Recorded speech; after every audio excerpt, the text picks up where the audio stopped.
Find your escape where time has no limits.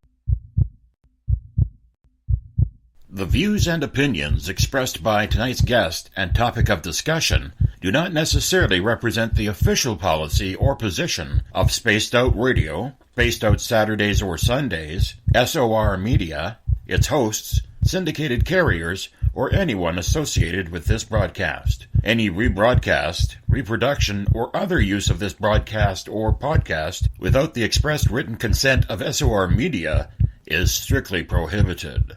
Listener discretion is advised.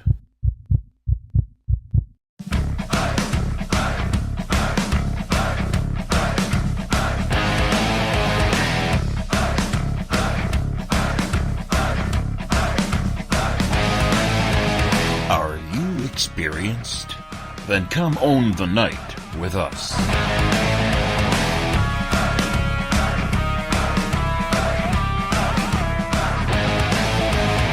Little brother has taken control, shoveling dirt in every hole. Predators to condemn your soul, watching you and watching me. We're all stationed atop the mountains of British Columbia, live from SOR headquarters. This is Spaced Out Radio with host Dave Scott. We live behind glass curtains and act like nothing's wrong. Soon you will belong. You can follow us on our website, spacedoutradio.com, and on Spaced Out Radio on iTunes. You can follow Dave on Twitter at Spaced Out Radio, and on Instagram at Dave Scott SOR, on Facebook at Spaced Out Radio Show, and on our YouTube channel, Spaced Out Radio. Brother wants to make headlines, be immortalized. Everyone's got an electric eye with the digital spies. They've watched you for so long. I know you're out there somewhere watching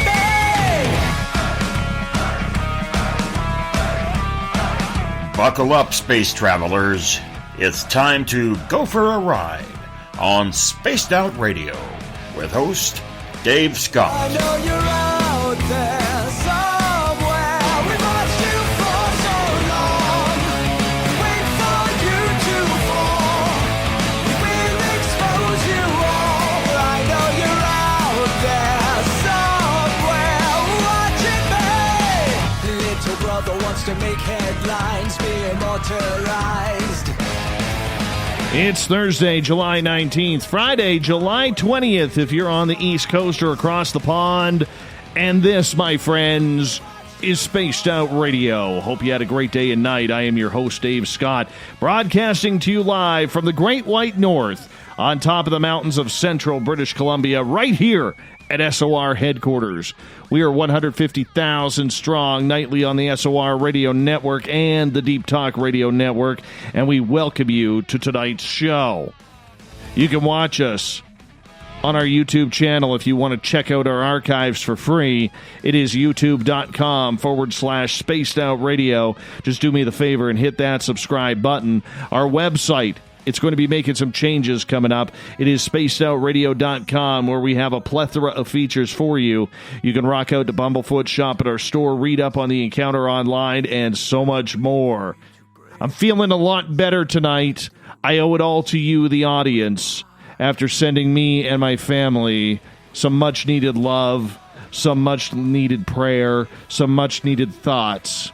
And I want to tell you all, I felt every single one of them. And I thank you all, and God bless my nephew up in the stars and up in the heavens above now. But I appreciate your love and support. The third Thursday of every month, we get a little reel on this show, where we bring in on our alternative news expert, Jamie Sexton from the Rebel Planet, Jamie is an entertainer and a journalist looking to bring the stories behind the stories.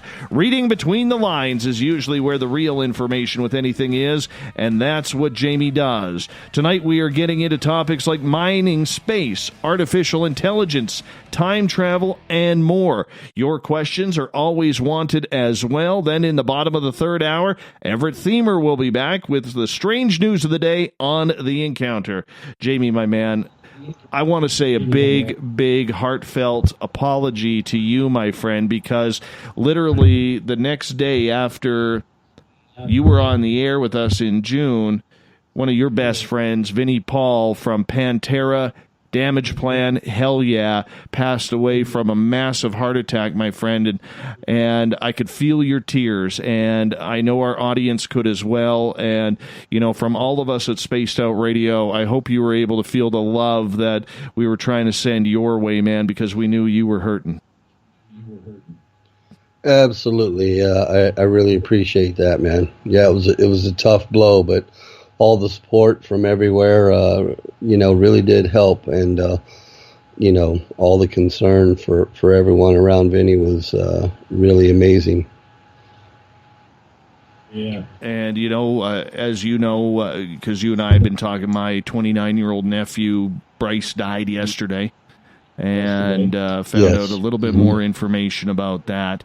I like being open with my audience here, and my father talked to the coroner's office today, and we're probably just waiting for a toxicology report on everything. But it looks like he left rehab, and then kind of went downtown to Vancouver, got a bad hit of something, probably laced with fentanyl, and that was it. Yeah, it's so unfortunate that something like that can take so many good people away from us and take over their lives. Even before it takes them away, and it's such a big problem, in our country and in yours. And around the world, it's just a horrible, horrible problem. And my condolences go out to you and your family. And, I know what you're feeling. I'm really sorry, my brother. Well, you know what? We got 29 good years. 29 good years. I mean, we can look at it and we can be sad and we can be hurt, which we all are, because, you never want to see somebody go like that. But, my friend, you've been involved in Hollywood, you've been involved in Vegas, you've been involved in the music industry and the acting scene for a long, long time. What is it about this brutal drug called heroin that just screws with people's lives? Well, I don't know. It's as you know, and as you and I have talked about, and anyone who knows me knows that, drugs aren't my game. And even though I've been around, as you said, the entertainment industry, various aspects of it, and a lot of different social circles, in politics and entertainment, et cetera, of course, I've seen drug usage of all kind.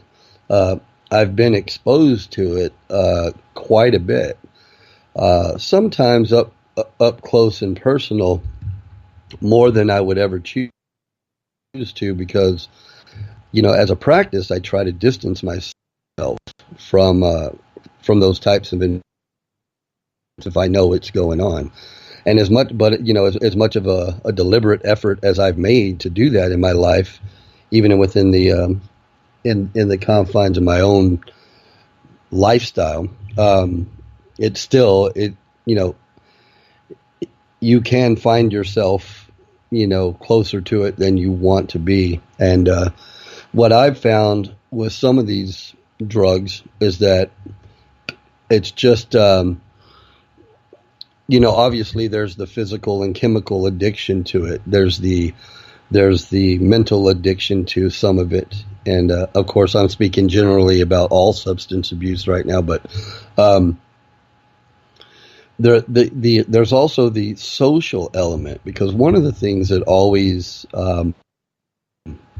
more specifically to your question, one of the things that has always puzzled me as someone who doesn't do drugs and doesn't have a drinking problem, or I've never had to wrestle with any of that or contend with it personally.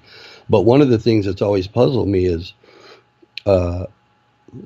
what's the initial seduction of it? What's the initial allure? And then where does it cross that line between trying something out because you're doing it socially, or you're doing it because you're friends, or peer pressure, or whatever it may be, into now you've got an addiction. And, I know every person's chemistry is different. Every drug is different. Every situation is different. But nevertheless, there's always, in each specific case, there's always that bridge where you cross.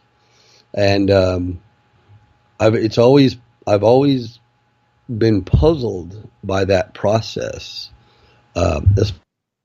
especially when it comes to something like heroin, that requires physically injecting a needle into your person to take the drug. That's such for me. That's such an invasive process. It's such a radical thing to do, to actually, use drugs in that manner. That I've always tried to imagine, like, the first time somebody would make the decision to do that, like, I'm going to go ahead and load up this device and inject this into my system. This just seems to me like such a radical process that I'm not really squeamish about needles. I mean, to a degree I am, if I'm at the dentist, but even though I'm not, still, just, anytime somebody puts a needle in your arm, they should have a very good reason for doing that. And I just can't imagine ever, for any recreational purpose or getting high or anything. It's such a big leap to wrap my own personal mind around. Now, of course, I understand that, like any other substance that's addicting, once you begin doing it, then I understand, well, I've got to continue doing this because I'm addicted. But it's just the seductive part about it never got to me. In all the environments I've ever been in my life, in Hollywood, underground parties, Hollywood parties, rock and roll parties, backstage, tour buses, no matter what environment I was ever in. And like I said earlier, there was always enough of it around that, I couldn't help but be exposed to it. Not once, not ever, personally, was I ever seduced by it or tempted to try it. Not once. Now, alcohol, yes, I drink. I drink socially, but again, I've never wrestled with any addiction, thankfully, with even that. But like I say, I've had friends in my life who have been users and addicts of all the above, and it's scary at times, the things that they go through. Not only some of the more horrible endings to their addictions, some of them death, some of them lifelong illnesses, but also just the struggle of day-to-day living as an addict. They're not in their right mind. They're not fully productive. They're not necessarily happy. They alienate people. They lose things. Meaning, they lose their possessions, they lose their families, they lose their homes, their jobs. It's a real tax on somebody's life to struggle with addiction. And then And then there's the question of getting it, because besides alcohol, most of this stuff is highly illegal, and you've got to always take that legal risk and deal with shady characters and put yourself in shady situations. And then there's the cost of it. Most of it is expensive and hard to get. So it's just, I don't know, man. I have never been seduced by it. For me, there's just so many negatives attached to the thing. And it's really sad when you care about someone and you watch them, get caught in the undertow of substance abuse. And a lot of times you struggle with them. You try to get them out. You talk to them. You try to get them help. You'll support them through rehab sometimes, and sometimes several times through rehab. And it's just it's a hard road to hoe for both the addict and the people that care about the addict. And it's really unfortunate when you see somebody struggle and you have all the hope in the world that they finally beat it, and then they have a relapse. So it's just a bad situation all the way around. Really is. And there hasn't been anything more profound to it, Jamie, than the music scene and the Hollywood scene. I mean, there's been so many talented actors and actresses who have gone the way of the needle, musicians as well. I think of a couple in Lane Staley from Alice in Chains, and then, from the Stone Temple Pilots, Scott Weiland. I mean, Shannon Hoon, there was another one. I mean, this drug is prevalent. I mean, even one of your good friends, Phil Anselmo, battled it for a long, long time from Pantera. Yeah. Well, Phil and I aren't actually good friends, for the record, but I like what Phil did with Pantera, but we don't really get along.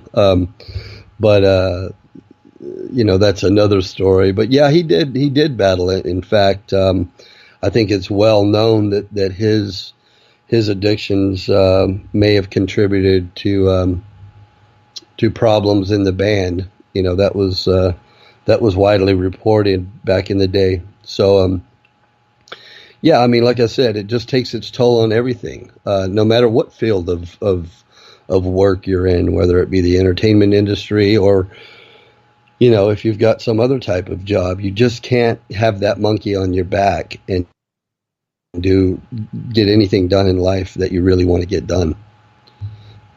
Well, I don't want to spend too much time on this because, in the end, we got a long show to do here, and, my grief will push forward through the weekend. We'll just keep on trudging through. That's what we got to do, and you keep on, man. And you keep on trudging as well, my friend, because I know how tight you and Vinnie Paul were, and Godspeed for you as well. Absolutely, man. That's what friends are for, right? We have each other, don't we, Dave? Absolutely. You know what? There's a lot of really cool technological type stories that have popped up recently. Everything from what's happening with space since Donald Trump announced the Space Force to artificial intelligence. People are getting scared about that. Even Elon Musk is getting scared about that. To time travel, cryptocurrency. We're going to touch them all tonight. I want to get into a little bit of AI because there seems to be a real big debate right now, Jamie, as science moves further to making life more robotic. It's really turning out a lot like, that famous novel 1984. By George Orwell. Yeah. Surpassing it, actually. Yeah.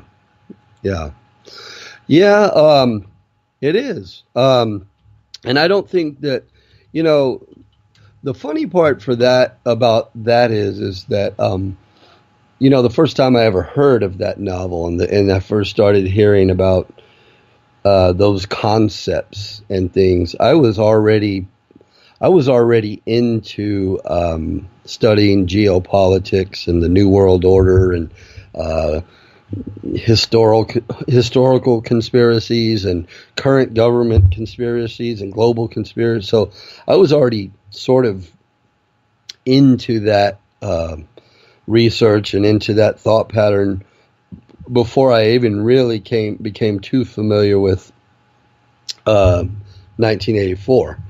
And so when I got my hands on that, the concept of that really wasn't that foreign to me. And I don't know, I've always had the ability, I guess, sort of to forecast, not predict, but just in an analytical way, sort of, understand, preempt what was going to happen. In other words, I can sort of see the tides of what's happening in the world technologically and politically and, things like that. Because a lot of what's happening in the world, of course, is by design. In other words, I believe there are groups of people who are under a common set of ideologies that want the world to go a particular direction. Okay, just fundamentally. In other words, structure-wise. A lot of people refer to that as globalism. A lot of people refer to that as the New World Order, et cetera, et cetera. A lot of people have different interpretations of what that is, or what it means, or what it's supposed to mean, or who's in charge of it, and it sort of has a lot of tentacles. But the whole idea of AI and technology and the way that fits into things, I don't necessarily know if that was part of the entire design from the beginning, or if it just dovetails into it on its own. In other words, sort of organically becomes a part of the process. There are some people who believe that technology, what's introduced to the public, is spoon-fed to us in small increments, but what we actually know or possess as far as technological advancements is in reserve, and is far, far, far more advanced than what the public knows. And we hear that in all sorts of conspiracy theories and discussions about wide ranging, anything from alien technology to, what did Tesla know? How did he discover this? All sorts of splinters of that. But nevertheless, AI to me seems like just basically an inevitable path in terms of dovetailing into a globalist society, because a lot of the tenets of a globalist society is less human rights. In other words, less rights for the individual, less property ownership. In other words, in a nutshell, most of the human population would, in essence, be a slave to a very, very rigid system. Sort of socialism on steroids is a bit like what the ultimate vision for the globalist would like to see. And I don't mean the average socialist guy on the street. They're not really aware of the big plan. I'm talking about the architects. So AI and replacing humans and human jobs and human tasks and human endeavors and things with AI and machines and things like that is an inevitable process, because machines don't have emotions, and you can task a machine and program a machine and a computer that runs the machine to do X, Y, or Z, and it's just going to do X, Y, or Z. And it doesn't ask questions, and it doesn't complain, and it doesn't protest or quit or ask for a raise or grow old and get a pension or any of these things. Every now and then you have to put, some maintenance into it. But other than that, it just keeps doing what you tell it to do. So in terms of economics and efficiency and scaling back the human factor, it seems like an inevitable process. And it's not, none of it is any surprise to me at all.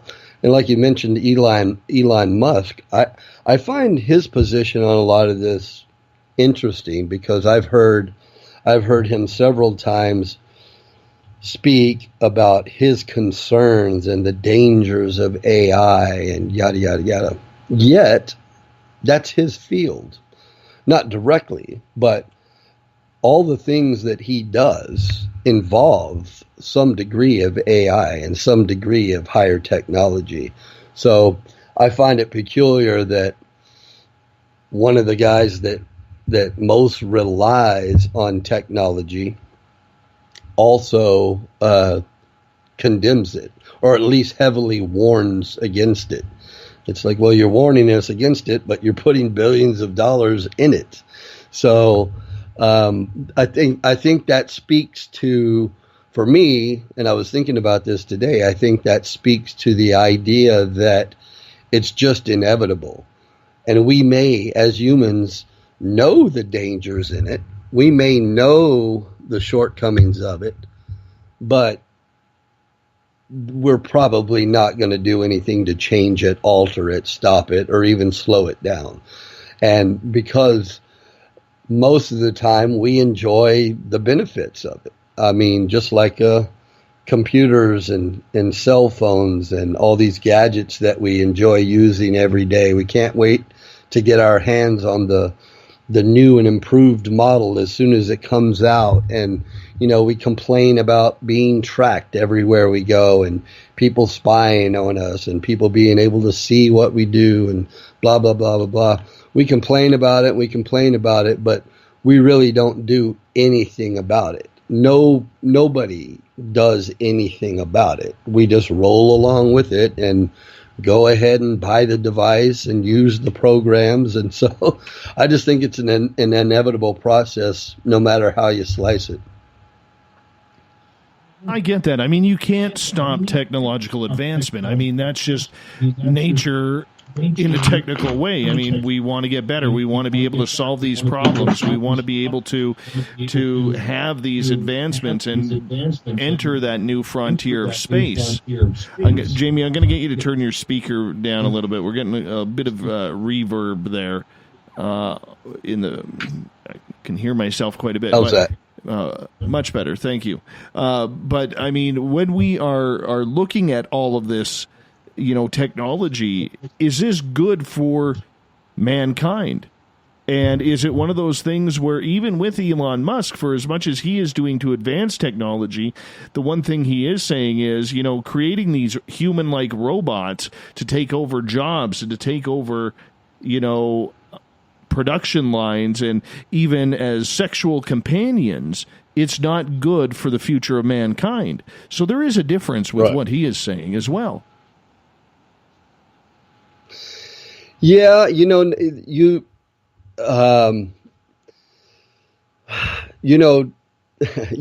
for me, that little fork that you turned in the road there with that path of thought opens a giant can of worms. And I'm trying to think of a way to simplify that, my own position, so I can expound on it. But I think, you know, I'll let me just put it to you this way, you know, and maybe we can get more into this on a future show. But I have always thought that human beings, much like you remember the scene in The Matrix where the character says that human beings are like a plague on the earth, like a virus.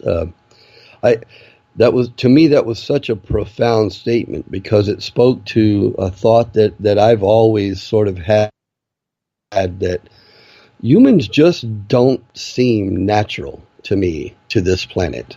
We just don't seem to fit on this planet.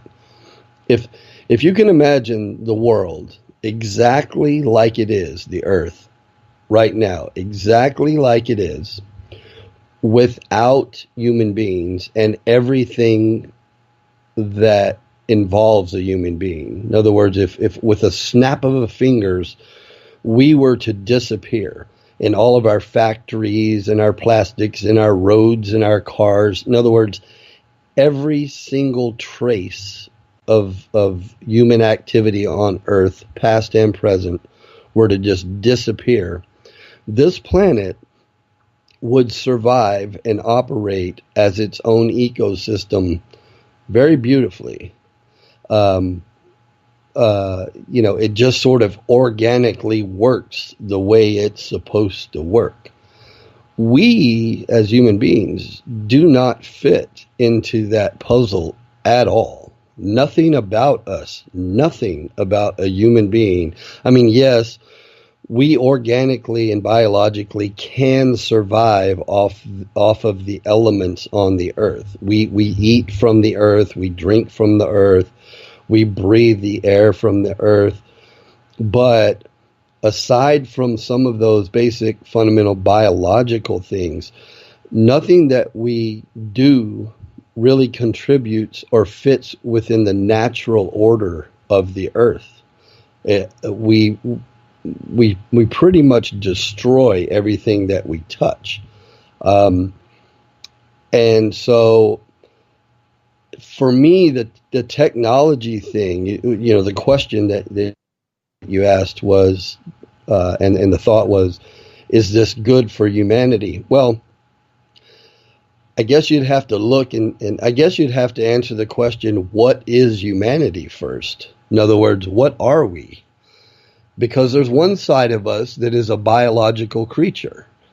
And there's one side of us that has simple needs. We have we have basic fundamental emotional needs. We have basic fundamental biological needs. So in a sense, we could all run around like cavemen and survive. But there's another part of the human experience that requires us to constantly explore and discover and advance. And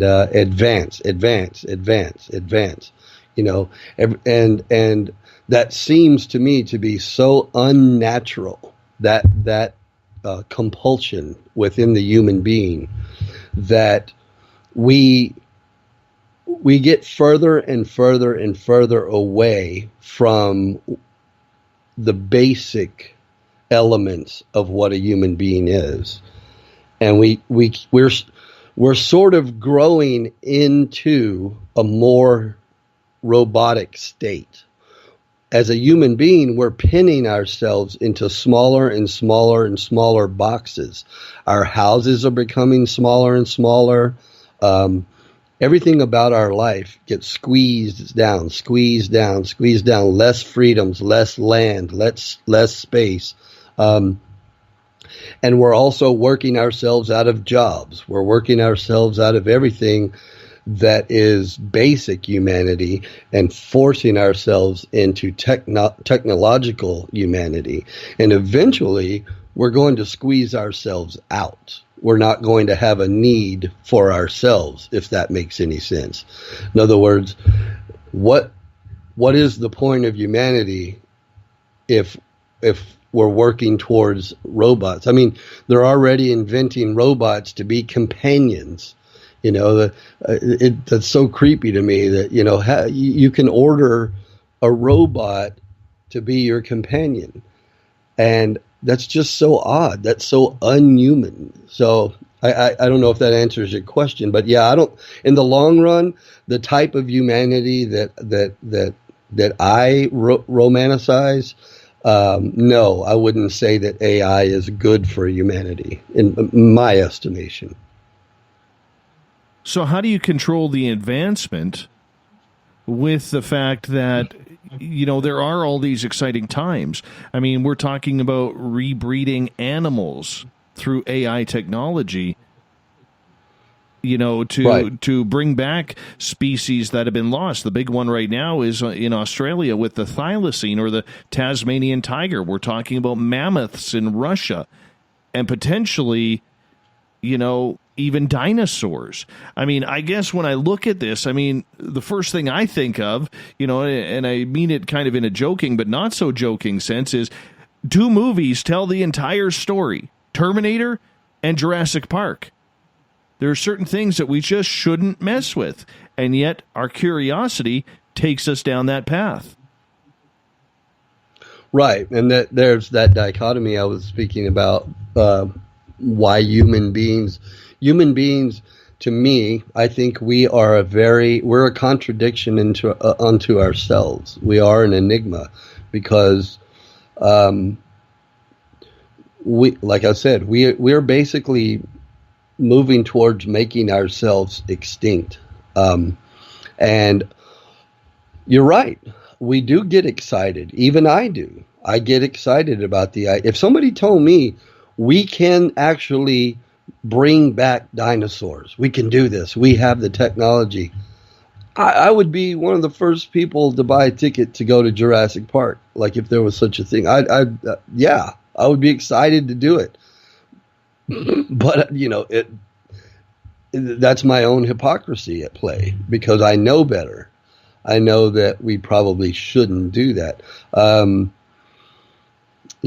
Things like, should we create space programs to create moon bases or bases on Mars so that should something ever happen to the Earth, survival of the species can be ensured?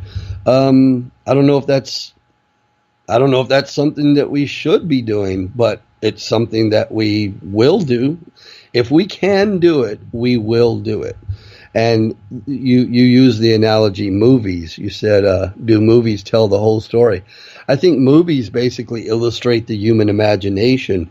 But that human imagination isn't limited to just storytelling and cinema. That human imagination is also hard at work in all areas of science, trying to make those same visions a reality.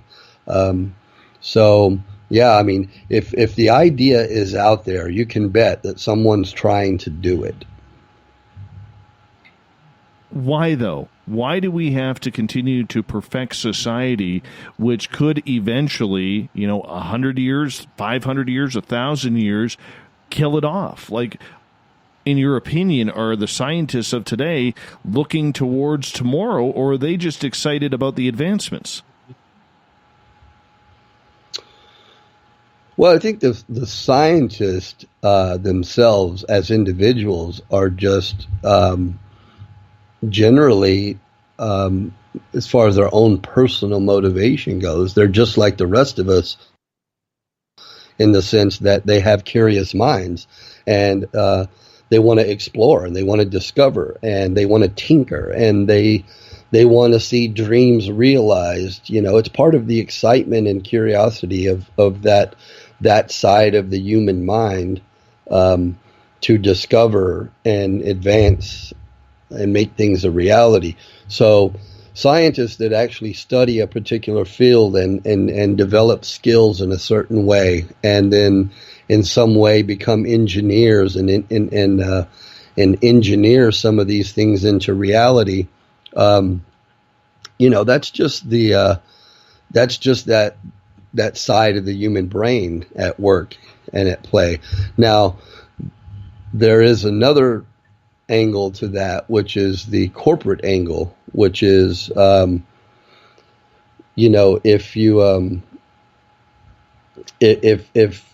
if there's an agenda at play, a lot of times scientists go to work for the money, and they will take somebody else's vision and work towards realizing that. And they still get to feed their own sense of accomplishment with their skill set and their knowledge and discovery and things. But in other words, it may not be just their own personal motivation. They may be doing it to serve another agenda, a military agenda, a government agenda, a corporate agenda. And so then you would have to say, well, what is the motivation of that institution? Are they trying to create a space program? Are they trying to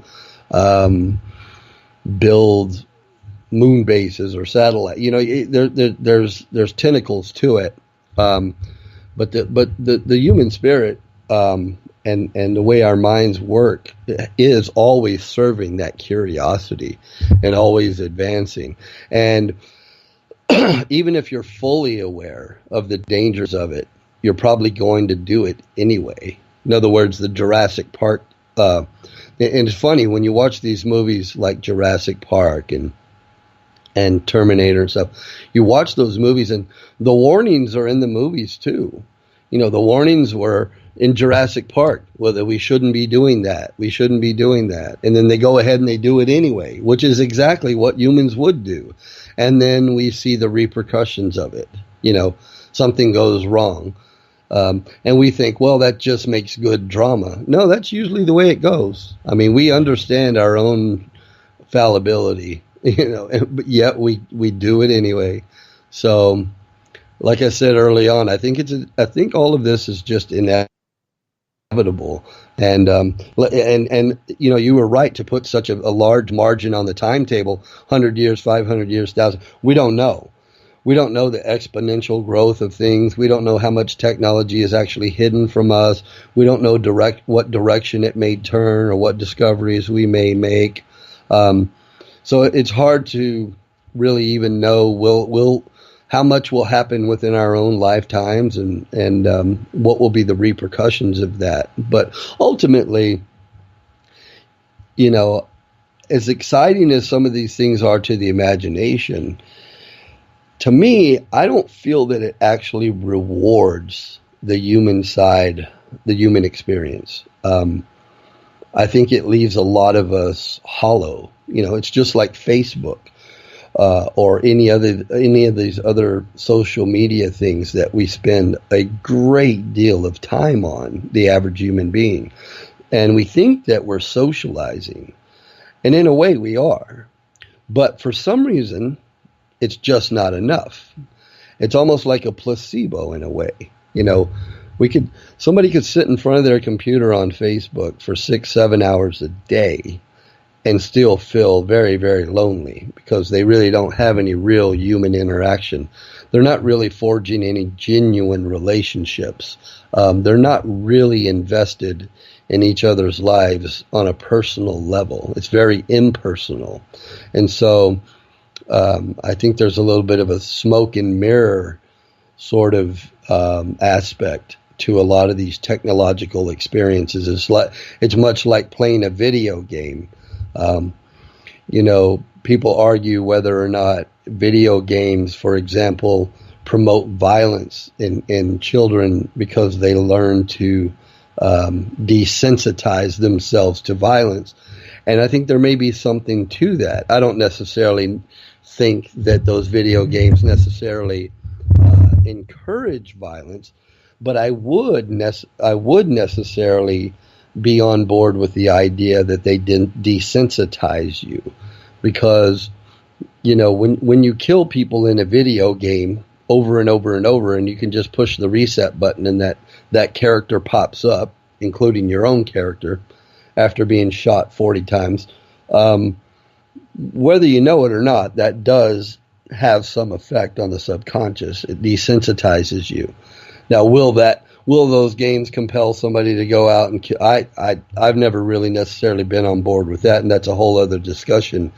But I do think I use that analogy to illustrate that I think that in a lot of ways, things that we do when it comes to technology, we engage in them very heavily. We spend a lot of time doing it, but yet it's detached from the real human experience, and so we're ignoring a lot of the real basic fundamental human experience, and we're shifting a lot of our time and our psyche and everything over to a technological experience. And it's just all the tide is just kind of going that way. So it all dovetails into each other, if you ask me.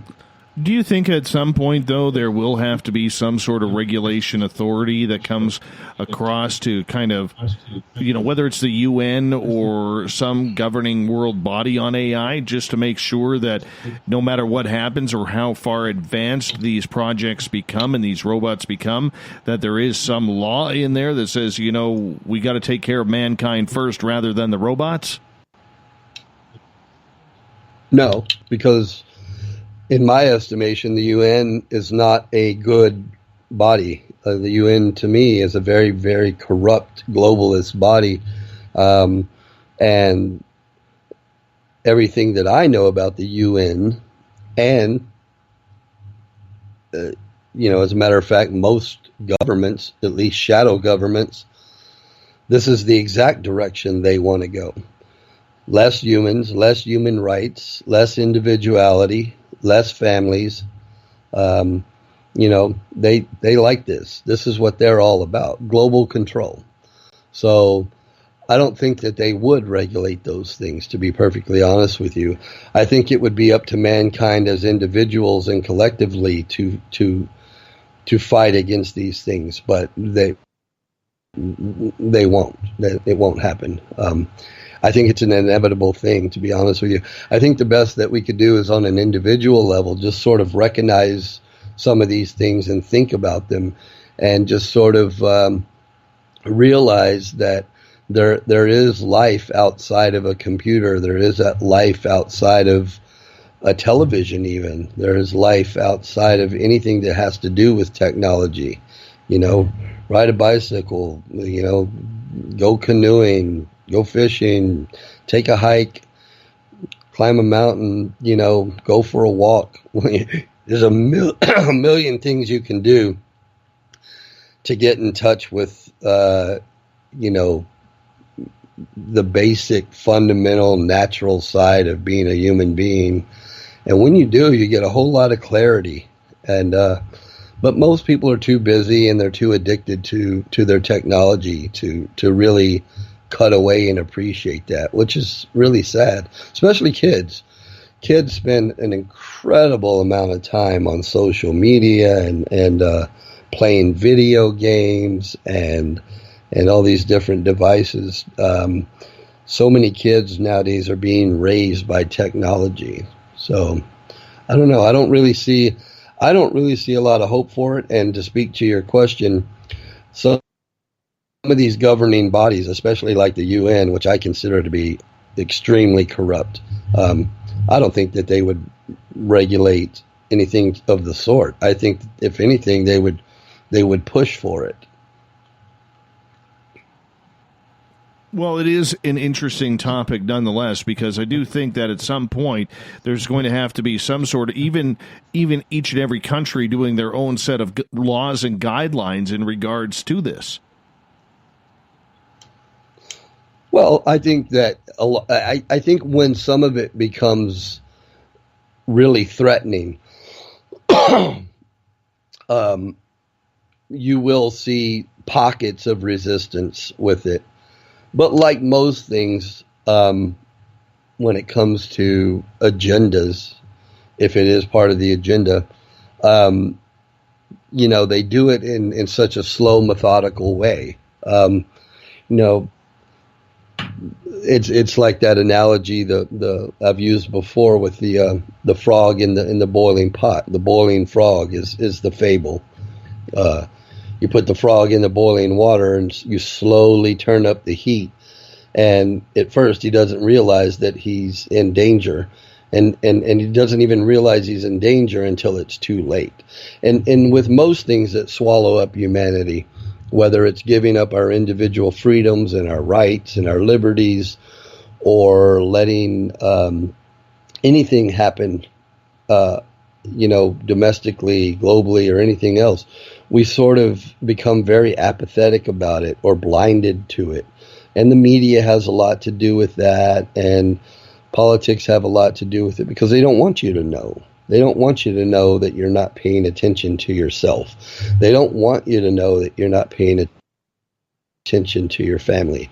They don't want you to know that you're not paying attention to your community and to your city. And they don't want anybody to to operate with those old traditional values, because if you do, they lose and humanity wins. So, but just like the movie Terminator and a lot of these, movies and books and things, that story is there, but we don't pay attention to it. We see it as fantasy, and we think, oh, that's but it's actually happening. It's happening incrementally, and we're actually living those stories out. It's hard to believe sometimes when you look at Hollywood and those movies can seem just the way it's heading, almost like their future premonitions. I mean, James Cameron has done that a few times with a few of his movies, and even Close Encounters of the Third Kind or other movies like that, they just seem to be able to nail it, almost like there is some sort of insider information, Jamie. Yeah, I've often wondered that. I've often wondered, if there was a body of information that you could look at, or a crystal ball, and see, because a lot of these guys are either just really incredible visionaries and storytellers, or they have some inside information. Either way, it is interesting that so many of their visions and their stories and things illustrate so well things that eventually come to fruition, almost to a T.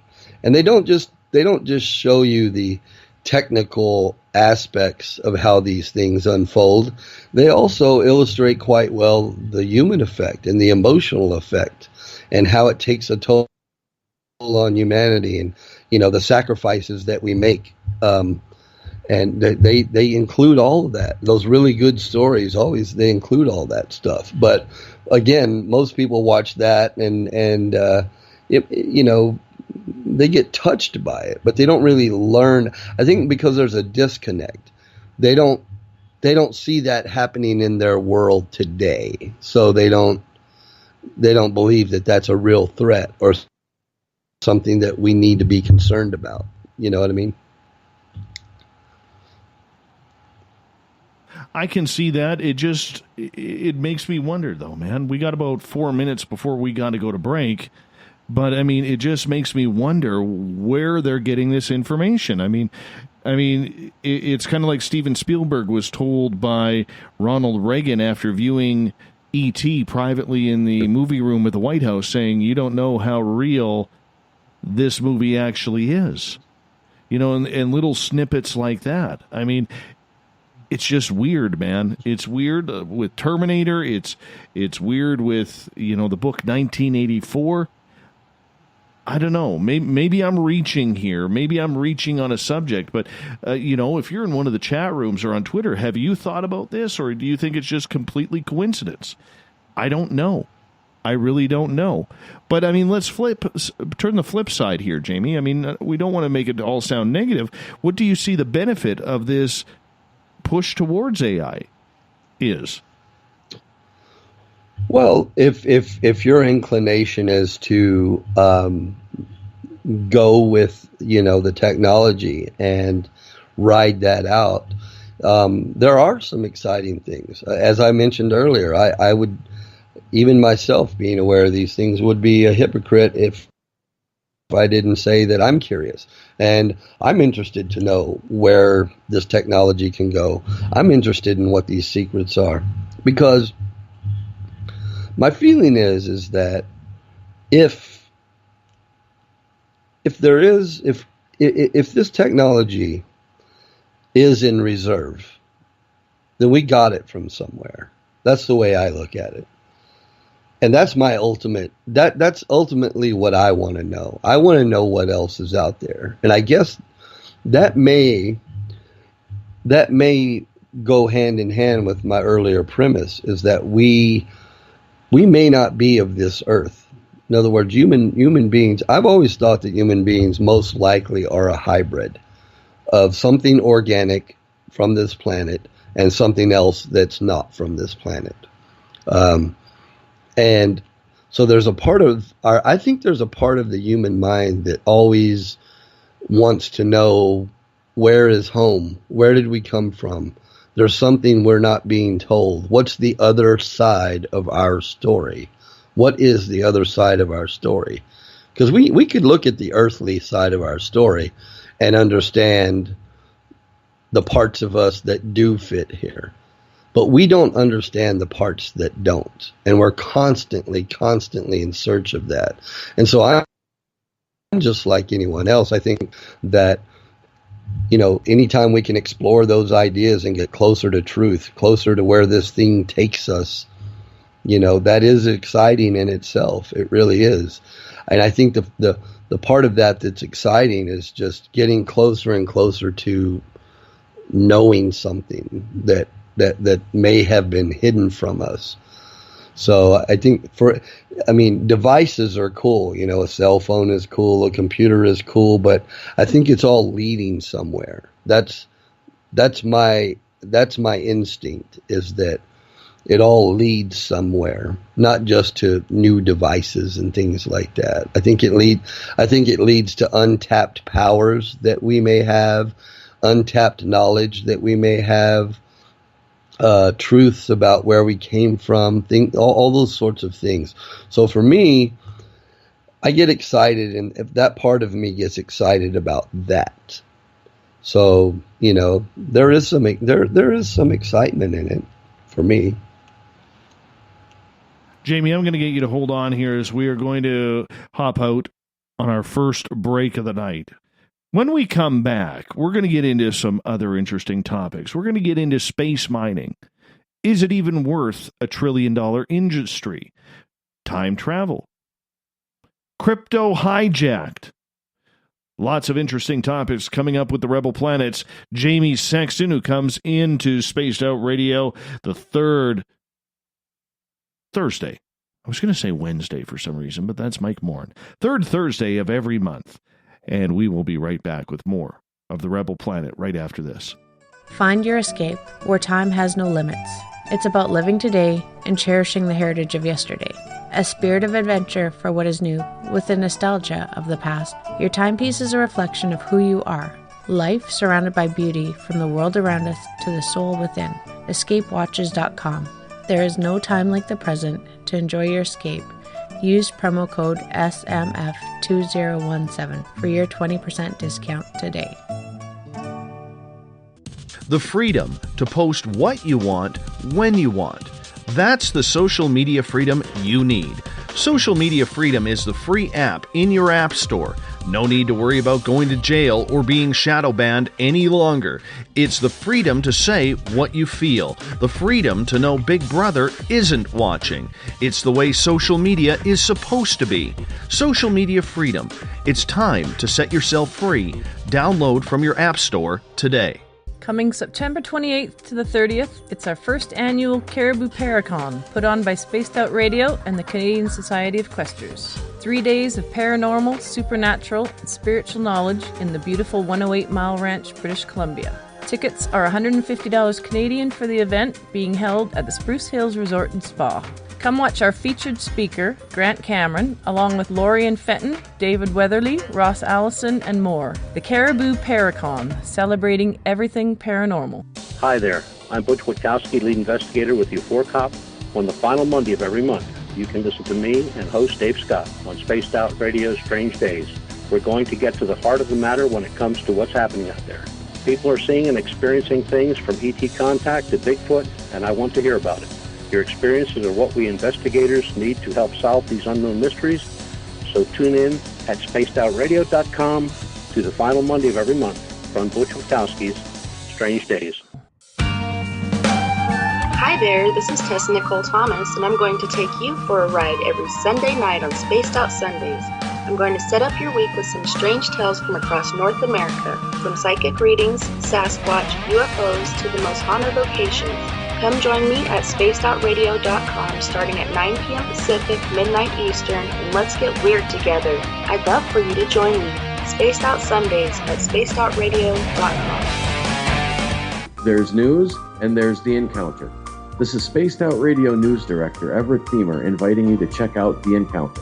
Our half-hour news segment every Monday through Friday night is different compared to what you're used to. Our goal is to bring you the weird, strange, and interesting stories the mainstream tends to leave out, and stories that will make you scratch your head in disbelief.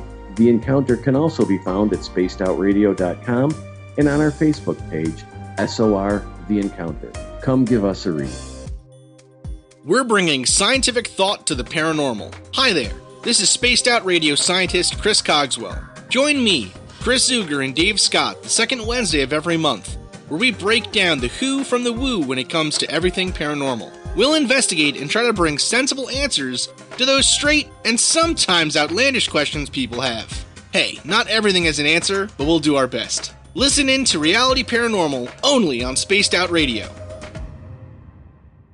Heading to Vancouver and looking for some great nightlife? The Moose Vancouver is the place to be. Catch a game on one of the big screens or just come rock out to your favorite 80s and 90s hair bands.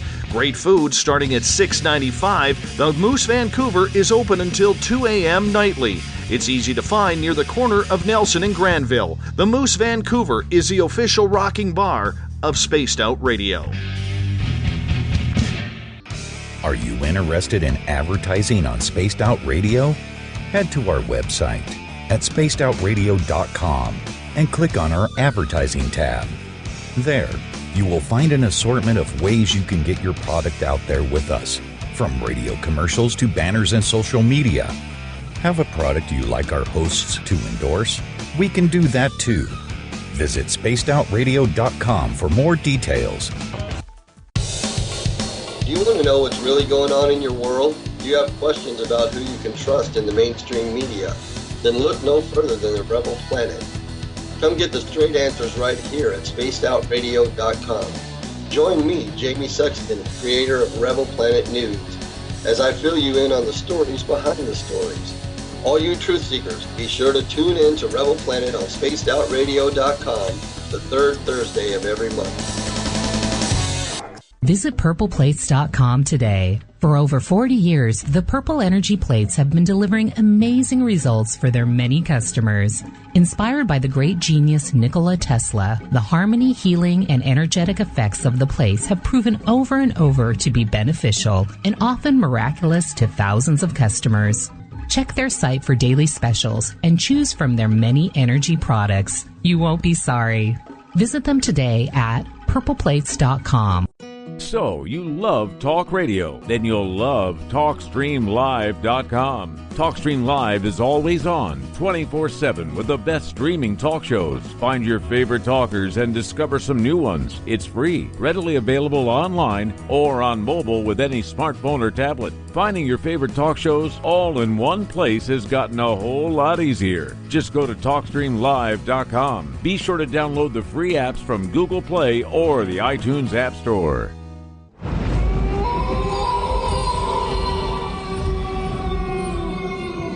Hey, this is Canadian Paranormal Investigator Mike Moore. The third Wednesday of every month, I'll be teaming up with Dave Scott to bring you Ghosts of the Great White North. Each month, we will bring on guests from across Canada to discuss their ghostly encounters. Canada is a paranormal hotbed with stories you've never heard, so we're going to bring them to you. So get comfy on your Chesterfield, grab a donut, and join us, eh?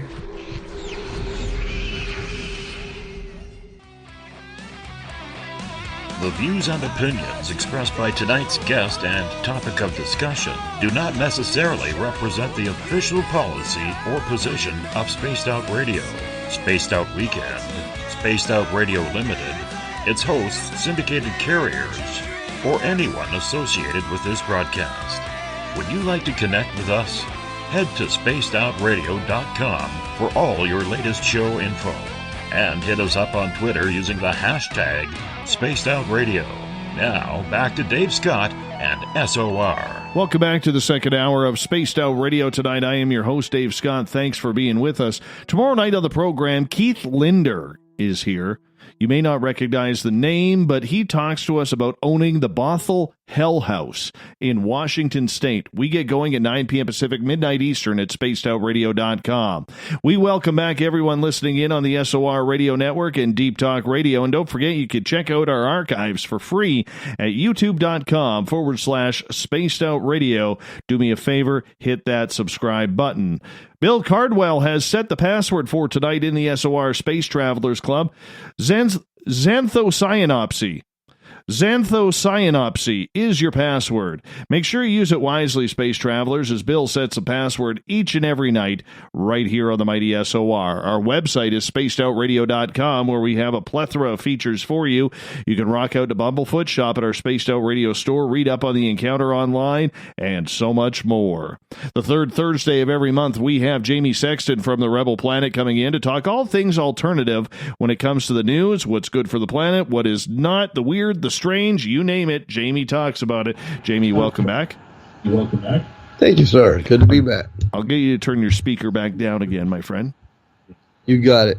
What was that? What was that password for today? Xanthocyanopsy. That's just ridiculous. Yeah, nobody knows what it means. Nobody knows what it means. Bill just throws a bunch of letters together from his Scrabble boards and, that's the password for tonight. I think he consults with Dr. Seuss on these things. He must. He has to. He definitely has to. But you know what? He's got a good set of hair and a quality beard and mustache, so we let it go. That's really all that matters. Exactly. Hey, I want to get to an interesting topic here, and this is about space mining. All right?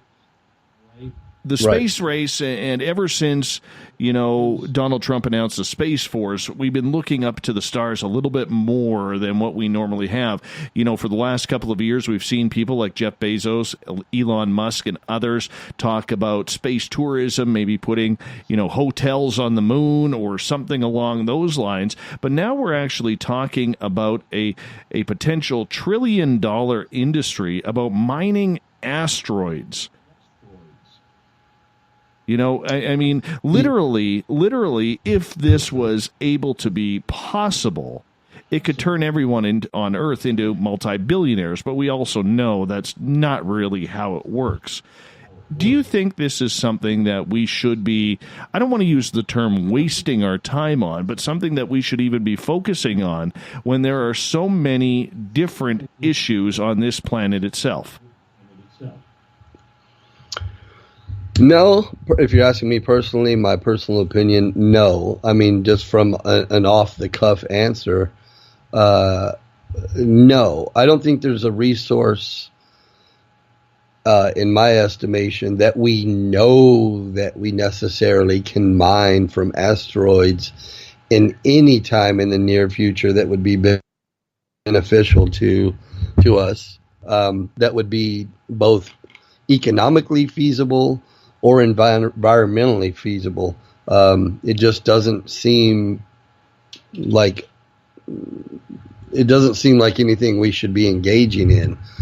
I don't know what the future might hold 500 or 1,000 years from now, and maybe we'd have to get started now to have the technology to be able to do it when it would be a problem.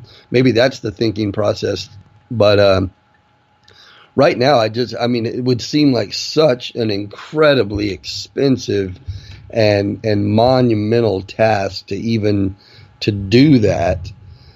And what resource is it that we're supposed to be mining that we need that bad? It just doesn't seem like a good idea to me. What are your thoughts on it, Dave? I'm not a fan of it.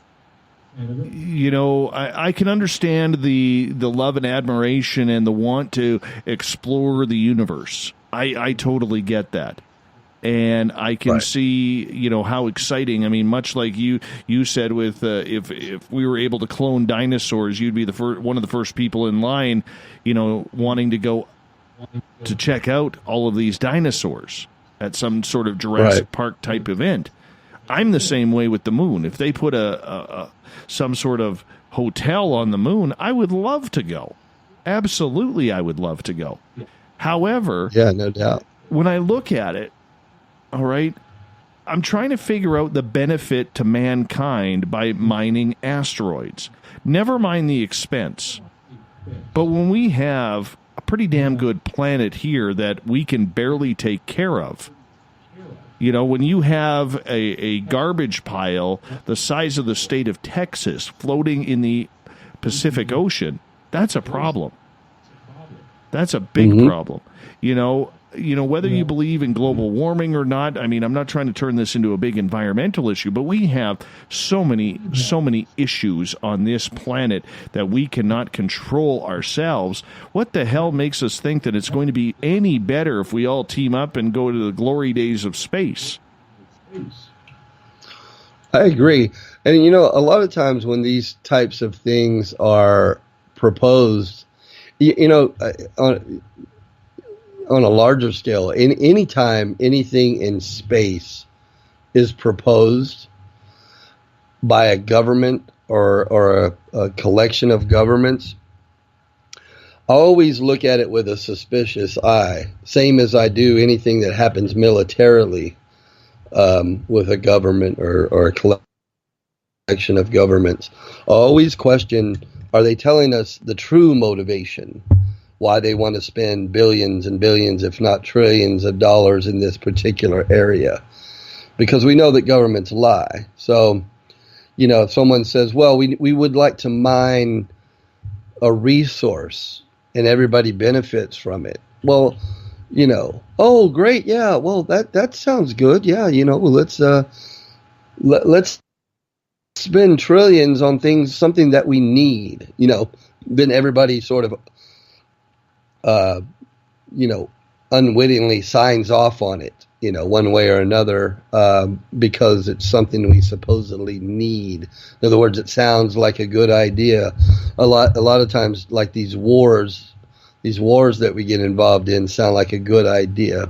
And then later on, only to find out we weren't told the whole story. But yeah, I could just see something like that happening with the whole, mining of asteroids. You know, who knows what's going on in space once they're up there, you know? We don't know what they're doing. Those trillions of dollars could be going to something else, you know, we just don't know. But on face value, I agree with you. I just don't I don't see the need for it. I don't understand, you know, and we don't ever get a full, you know, we never get a full rundown on these things before trillions and trillions of dollars are spent on something. You know, it's like we get half of an explanation or half of an idea, and the next thing you know, the taxpayers get trillions and trillions of dollars in tax bills, you know, on things that we're not even fully educated on or informed on. And then, you know, I'm just not a big fan of those types of ideas. I mean, if it's something that we really need, why don't we open up the books, and why don't they just, you know, let us know in advance and have us sign off on it if that's something we want to do, you know? I get that. I can appreciate that, you know. But let's face it, we can talk about how, you know, mining asteroids could make everybody a billionaire on this planet. But we also know this planet and people are very greedy. Corporations are greedy. Shareholders are greedy. There is no bloody way in hell they're going to turn everybody into billionaires, let alone 100,000. Well, it doesn't work that way. Yeah, it can't work that way. I mean, unless we were, the only way we could turn everybody on Earth into a billionaire is if we were trading with another planet.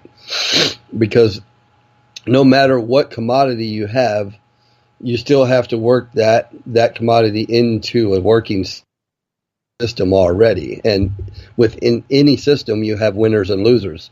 You know, for somebody to become a billionaire, you have to be trading with someone. And so we couldn't all be billionaires. That's not the way it would work. Somebody would have a monopoly on it, and most people would lose.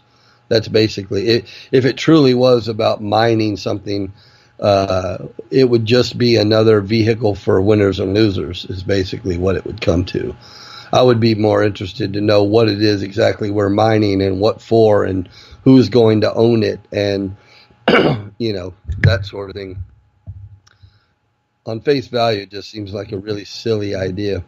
Well, and then considering, I mean, you would have to set up some sort of universal law on who can buy things in space, who gets ownership, who has the legal right and authority to do that. Is it going to be privatized?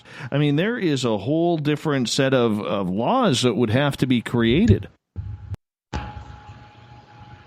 Right. Yeah, I agree. And then who steps up to do that? I mean, hell, the UN can't get their affairs in order. Right. The two most powerful nations or three most powerful nations in the world can't get their crap together.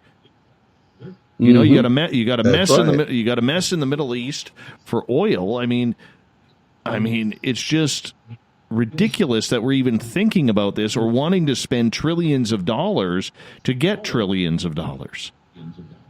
I agree. I think it's all ridiculous. I don't. There's a lot of things that I would be excited about when it comes to space exploration or space programs and fighting wars in space is not something that I see as necessary unless we are all collectively, in other words, all bodies of the earth, all of humanity are collectively on the same page and building up defenses in space to combat a potential extraterrestrial threat. Unless something like that was on the horizon, I don't think we have any business creating more areas to conduct warfare with each other in space. That just seems counterproductive and stupid. Well, you bring up a good point. I'm not a fan of that. You bring up a good point because, I mean, all of a sudden you're going to have to, or the military-industrial complex is going to have to get their fingers in on this as well if they haven't already. And then you're going to see a whole plethora of toys from a bunch of different countries all of a sudden go up into space. Like, it just seems like this is more ego than it is, for the benefit of mankind. Right. It's like I remember when I was a kid hearing the term space race. And I thought, well, what are we racing to? And they're like, to go to the moon. And I said, why? Why did we do that? I don't understand. Like, what? Why? What did we do there? Well, we collected some rocks and we got some dust and we took some pictures and we planted a couple of flags and we left a Jeep and some rovers up there and stuff. I'm just like, what the? Why? It's like all this money was space race to, and then, I don't know. I'm all for it, but I mean, I just think that instead of making the same mistakes that we continually make as human beings here on Earth, taking those same mistakes and transferring them into space or onto another planet, or just wasting money to go look around for a little while, I think all that's just nonsense. I'm all for space exploration and discovery and all those kind of things if we can afford it and it can be done.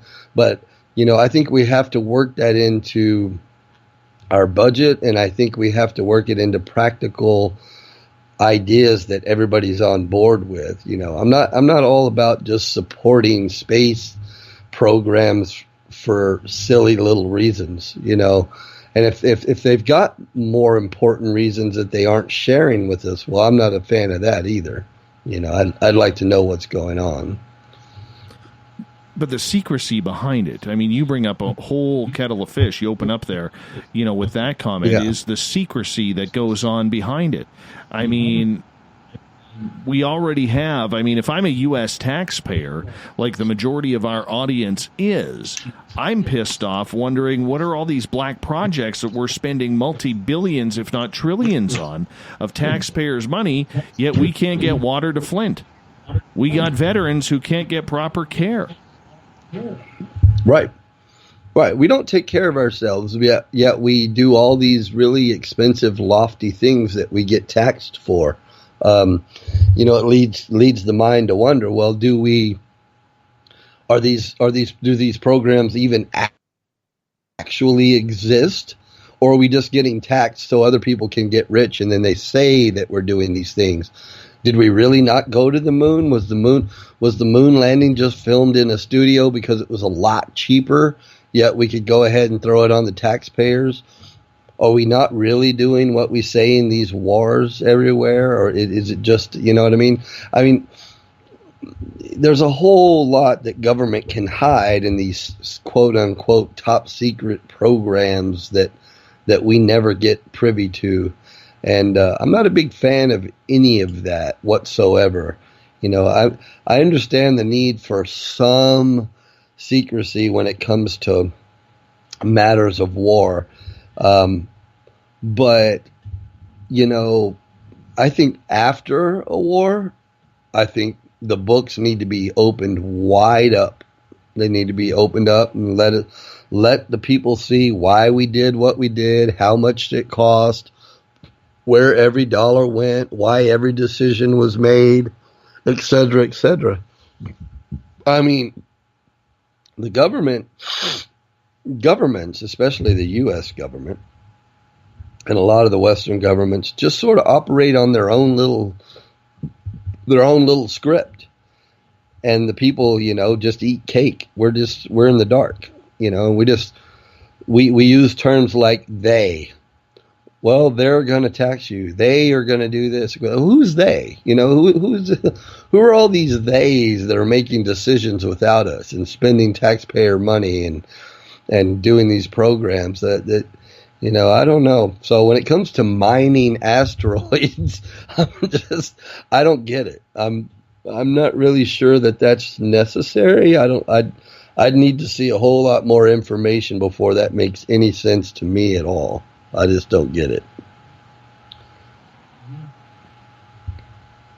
Andrew on Twitter is asking, why did all the Apollo missions then have a plaque on each ship that said, "Welcome, we come in peace for all humanity"? Who do you think NASA was actually talking to? Right. Well, that could be rhetorical. You just never really know. It could be something that they said as a goodwill slogan, or maybe they anticipated or knew they would encounter something or someone. Who knows? I don't know. I mean, if we really did go to the moon, and I always imagine if I were one of those astronauts, and made it to the moon, how scary and risky that would be. Not only will you actually make it alive, but will you get back alive? And meanwhile, what are you going to encounter when you're there? I mean, not many people have been to the moon. Like, we really don't know what's there. There could be things there. You know what I mean? So I've always wondered how much of a trip that would be to be one of those guys. Assuming that we really did go to the moon, how exciting and scary and risky that would actually be to be on another, a body in space other than the Earth. That is a strange thought to me. It is difficult, but I think we can agree though that hopping on some asteroid to see if there's diamonds on there or some sort of composite minerals that we can use is a little financially unstable. Yeah, I'm struggling to see the benefit in something like that, and unless the benefit far outweighs the cost. In other words, let's say, for example, it were some sort of energy that we could use that we don't have on Earth, or that we may be depleting on Earth, or something like that, that we need long term, and all the math made sense, and that everyone could benefit from it. Maybe not become billionaires, but at least like let's say, for example, it were natural gas or oil or something like that. And so, basically we get such an abundance from mining these asteroids that everybody agrees, that everybody benefits from it, and the price of it here on Earth basically dwindles down to almost nothing. Okay, then it makes sense. But I can almost guarantee you that's probably not the way the math would break down on some sort of proposed mining exploration of an asteroid. Basically it would, let's say it was one of those resources. Basically what it would come down to is some government or a multitude of governments would have a multitude of contracts with private companies who make this thing happen, and then those private companies would turn around and sell it back to people just like they do any other resources. And guess what? We get taxed for it, and they sell it to us. It'd be no different than anything else. It would dovetail right into our system, and ultimately we would pay for it. Nobody's going to benefit from it. So although it sounds exciting and, oh, let's go mine an asteroid, and oh my, look how brilliant we are, in the end, I don't see it as a wonderful thing. I see it as just another wasted endeavor. Before we move on, Gail has a question. She says, isn't it about conquest and dominion and profit? Isn't this mankind's primary drive? Well, yeah, I mean, that's one of the negative characteristics about humanity, is that we do have an element of greed and selfishness built into us. That's not entirely unnatural. Some of it has survival aspects to it, and it's not unlike a lot of species of natural creatures on this planet. That's not necessarily uniquely human. But humans get greedy for things that we don't need. Most other things in nature only get greedy for things that they actually do need. In other words, just to survive. They don't get greedy for things that they don't need to survive. So I think that's the difference between human beings and other things. But yeah, unfortunately, it does play into the human experience. I want to move on to another topic here, if you don't mind. And, we're going to stick it kind of with the scientific aspect of everything here about time travel. Astrophysicist Ethan Siegel has stated that he believes that traveling back in time could be theoretically possible thanks to the potential presence of numerous wormholes across the universe. See, when you look in space, this is the kind of stuff I think we should be experimenting with to see how far we can go, rather than mining a bunch of asteroids that we're going to have to bring into our gravitational pull. Right. So what is I'm not really hip on that theory. I mean,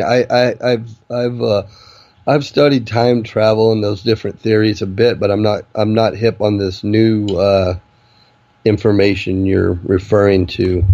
Well, I'm going to read a quote. And what makes it different than... I'm going to read a quote here. He says, if this negative mass/energy matter exists, then creating both a supermassive black hole and the negative mass energy counterpart to it, while then connecting them, should allow for a transversable wormhole.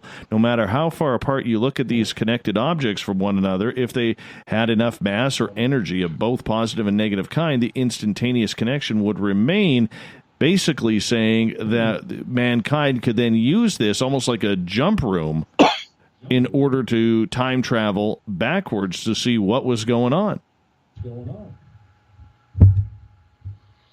Well, I mean, I'm not a physicist, so a lot of that, you lose me after the first couple of negatives and positives and this hole and that hole and this, that, and the other thing.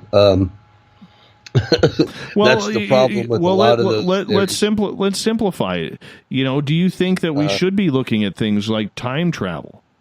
Is it worth our time? Because, I mean, all it takes is the wrong person to go back in time and become a Biff Tannen type person from Back in the Future, Back to the Future, right? Right. Are you asking me, would it be worth our time, or should we be doing it? My opinion on that, I guess, my fascination with time travel would be basically is that you could go back and change things for the better, or as one of our listeners suggested, greed. Especially if you could do it repeatedly. Gosh, yeah. I would keep going back till I could date Farrah Fawcett. I'd probably fail a few times and keep going back. So see, it would be Heather idea. Thomas. Heather Thomas? Remember her from The Fall Guy? The movie with Scott Baio, Zapped? Yeah. Fell in love with her. Oh, yeah. That was my teenage crush. Raquel Welch. I'd go with that.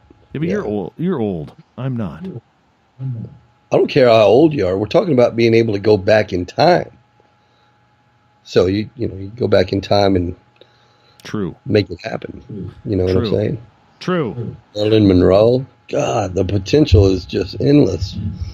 But I don't know. That's what I would do with time travel. Other people might do more noble things, like save the planet, or Yeah, but Jamie, if you think seriously about it, when you're traveling back in time, right, you have the potential to rearrange the entire future.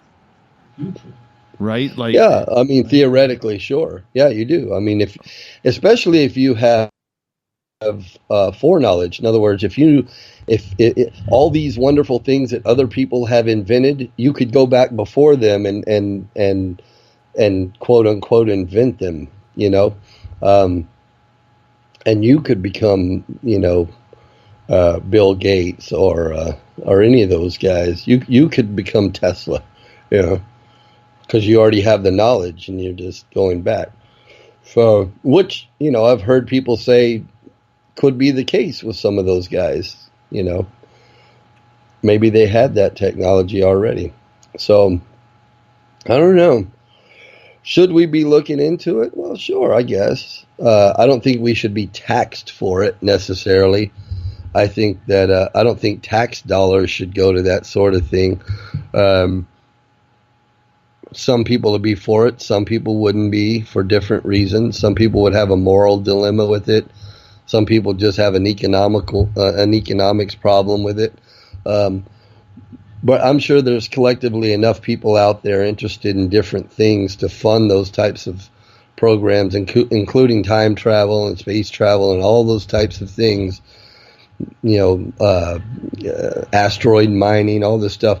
I don't see that tax dollars need to be spent for all these wonderful ideas. But as far as the curiosity of it goes, sure. I mean, if somebody actually has a sound theory and it could be tested, that would be interesting.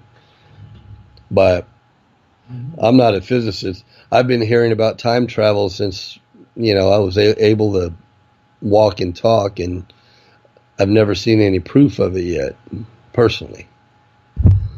Well, that's what I was going to ask, because there have been a number of people come out saying that they have time traveled.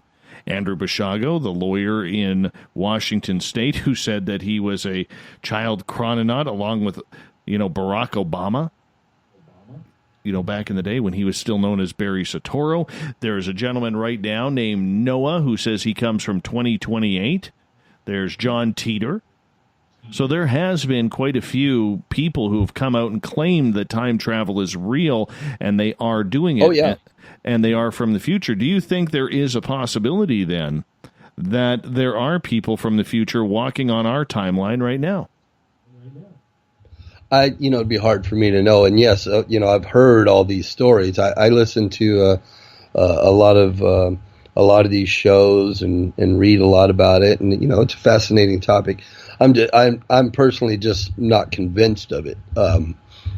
But I wouldn't exclude it from possibility at all. I mean, there's probably a billion things out there that human beings, just aren't really hip to yet. But it's definitely an interesting theory. I don't know if their stories are legitimate or not. I mean, there are some weird things. When we talked about technology earlier and how far advanced we are, and some of the exponential growth in technology and stuff, we've covered that before too on the show. And a lot of that is a mystery to me. A lot of this exponential growth in technology and stuff that, to me, just doesn't make sense without some sort of intervention. Whether the intervention be alien technology or alien intervention, or whether it's somebody from the future coming back. I don't know. There's all kinds of possibilities as to explain the exponential growth in technology. And time travel would be an interesting one. But like all the others, I just, I've never seen anything personally that would make me lean one way or the other towards any of these theories. But if there was such a thing as time travel, I think we would definitely have to be very careful about it. But see, when you talk about time travel and changing things, that was always one of the sticking points with me with like the movie Back to the Future. You say, well, you go back and you change something, so the future's different. But and I've seen this illustrated in certain programs and stuff where, everybody's standing around in the present day, and someone had gone back in the past and changed something. And then right before your eyes, everything changes. See, I don't think that's possible. You know what I'm saying? In other words, let's say, for example, we're standing in Canada and we're looking at signs all around us that say, welcome to British Columbia, and there's maple leafs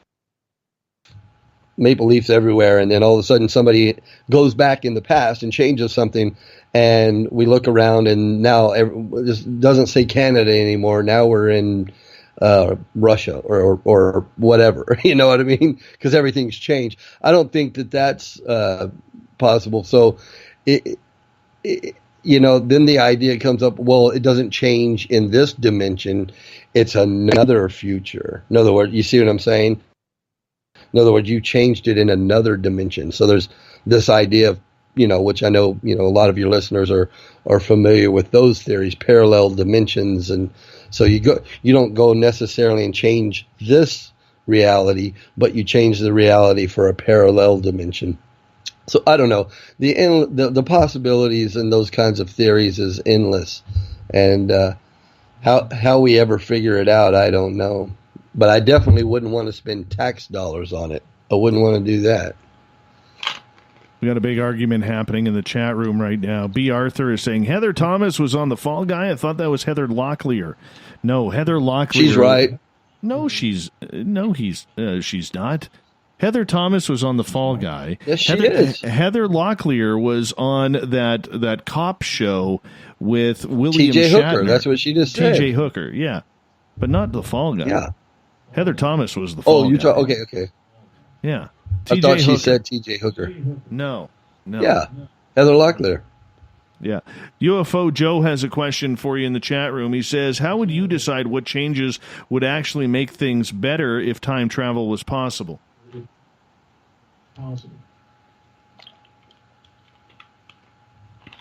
Well, I mean, I think everybody's going to have a different definition of what makes things better.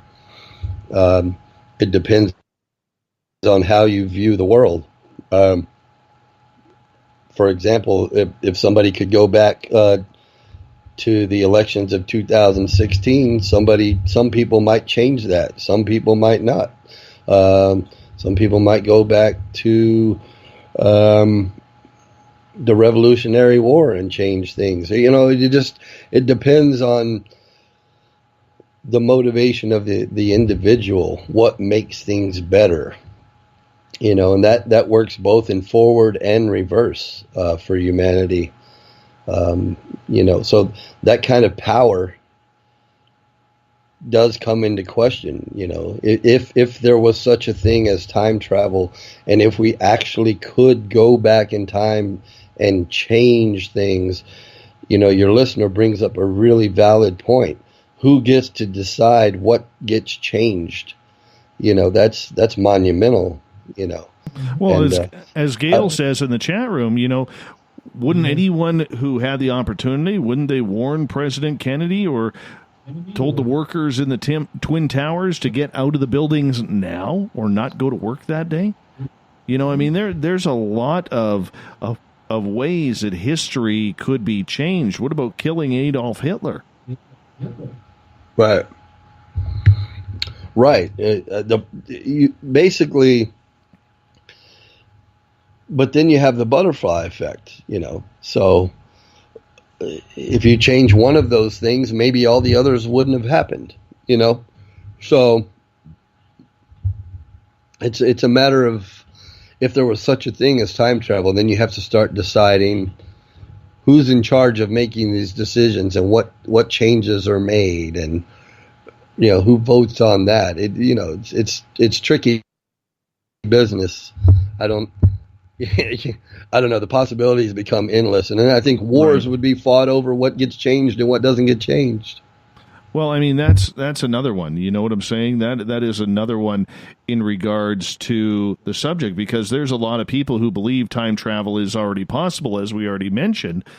And one of the ways they look at this, whether you believe it or not, my jury is still out, but there's a lot of people who are believing in what they call the Mandela effect. And Andrew and Lisa both brought that up in regards to people experiencing this phenomena of shifts in the space-time continuum. Right. You know, I mean, yeah, I mean, it's weird how it kind of goes on like that. Oh, yeah. I mean, once you open your mind to the possibilities and entertaining those theories, you know, it's almost, you know, that rabbit hole gets very, very deep, very, very quickly. It's, you know, none of these thoughts are new. Human beings have always entertained these thoughts. But as far as new theories being introduced and what we should do about them, and is there a way to test them, and blah, blah, blah, blah, blah, I don't know. We'll see where it goes. But I'm not a big fan of it for, especially on a government level, or especially making big decisions. If there was such a thing to actually be discovered, and making big monumental changes to humanity, what implications would that have? I mean, that's just, all of that is just far beyond monumental. I mean, yeah, but besides just the mind-blowing scientific aspect of it, is then now once you get past that and you wrestle with that, and then you come to the conclusion, well, okay, this is a real thing, now what? You know, so it's, I don't know, that's a deep, deep rabbit hole. It's hugely deep. Let's get to another topic here, my friend. And I think this one is kind of interesting. Let's go back to your old neck of the woods. What do you think about the news that broke earlier this week about MGM International suing the victims of the Las Vegas massacre in order to try and alleviate any payments that they would have to make to any of the victims who were there? Well, I don't. On face value, it seems like an incredibly insulting and vulgar thing to do. I'm sure that somewhere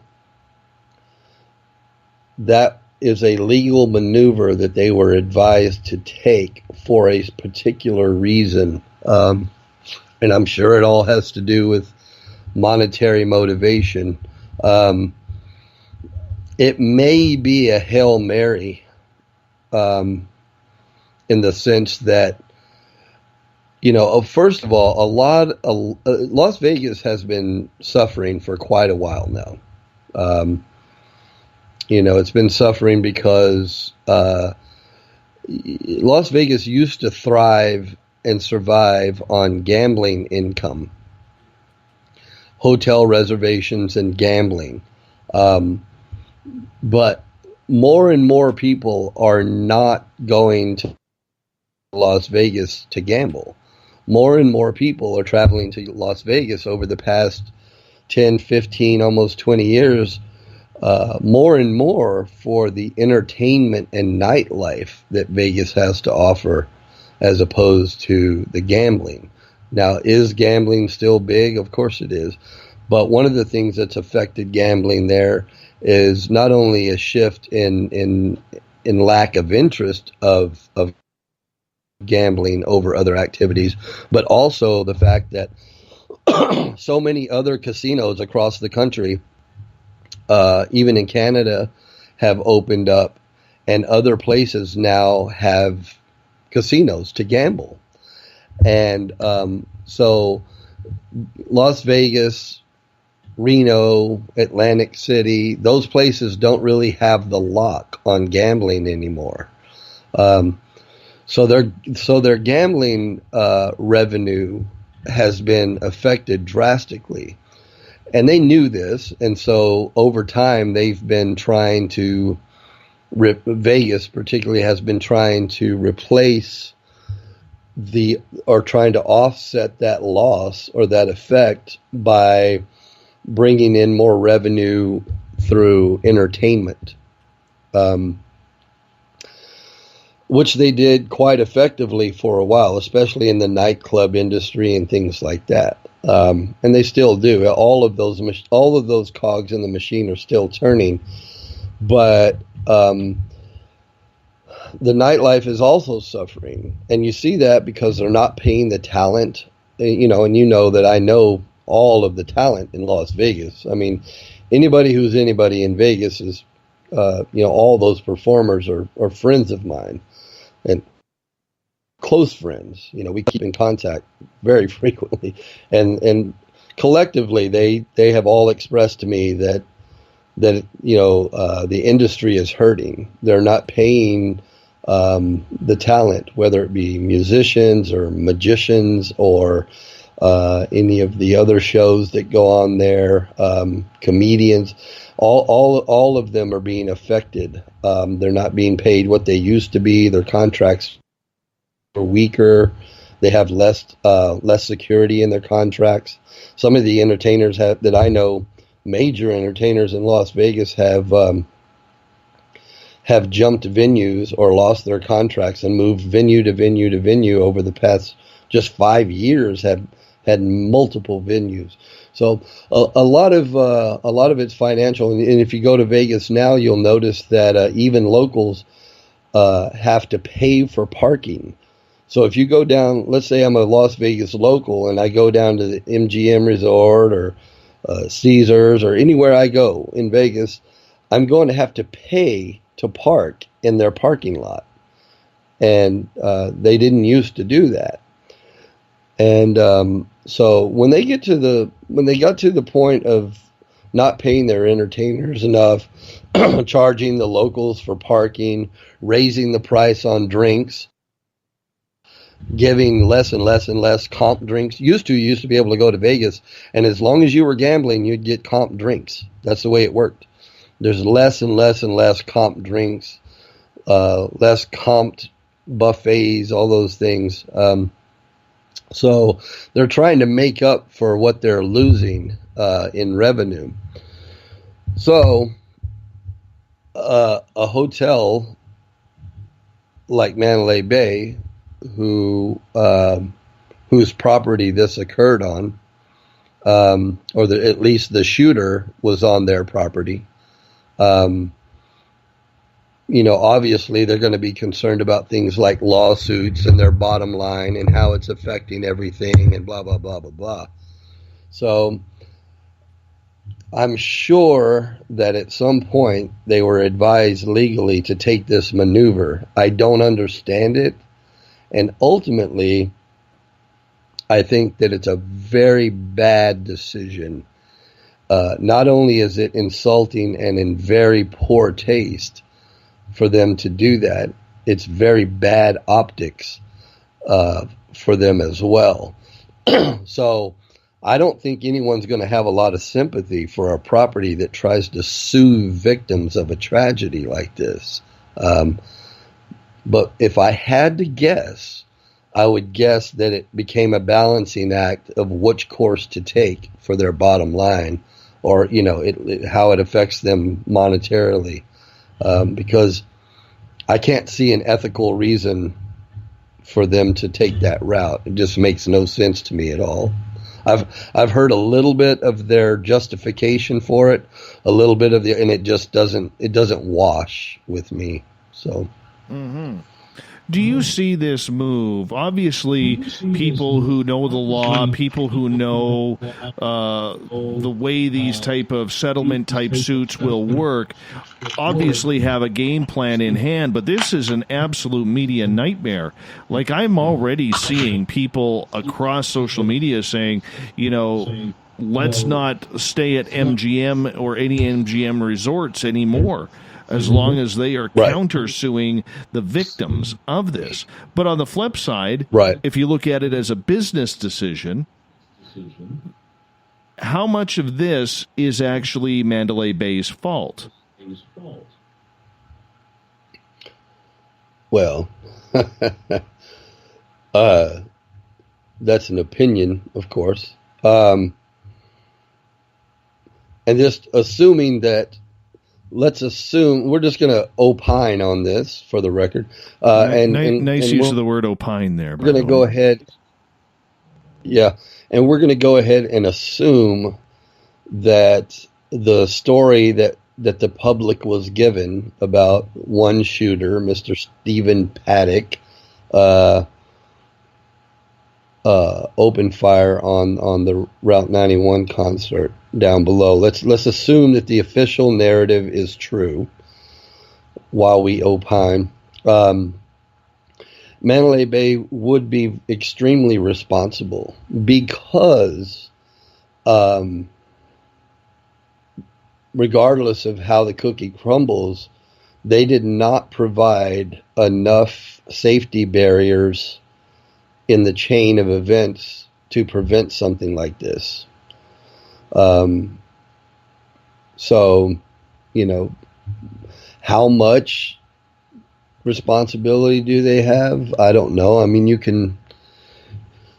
these things usually get parsed out in different ways, and they always end up slightly different from each other. It's just a matter of how the case is argued. I don't think there's any really one way to settle that question.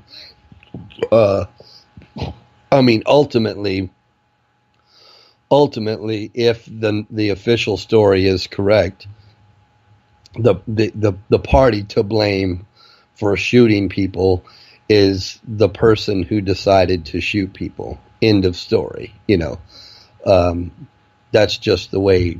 That's basic fundamental logic. Because if the official story is accurate, Stephen Paddock could have made another decision and not killed people. And then we wouldn't be talking about this at all. So ultimately, if the story is correct, the official story, one person is responsible. The property on which it occurred, well, you know how these things break down legally. Anything from a slip and fall to failure of brakes on the car. Somebody's always getting sued one way or another. My personal opinion is that if you ask me how much liability, or does Mandalay Bay have any liability in it at all? Sure, I think they do. I think that they could have.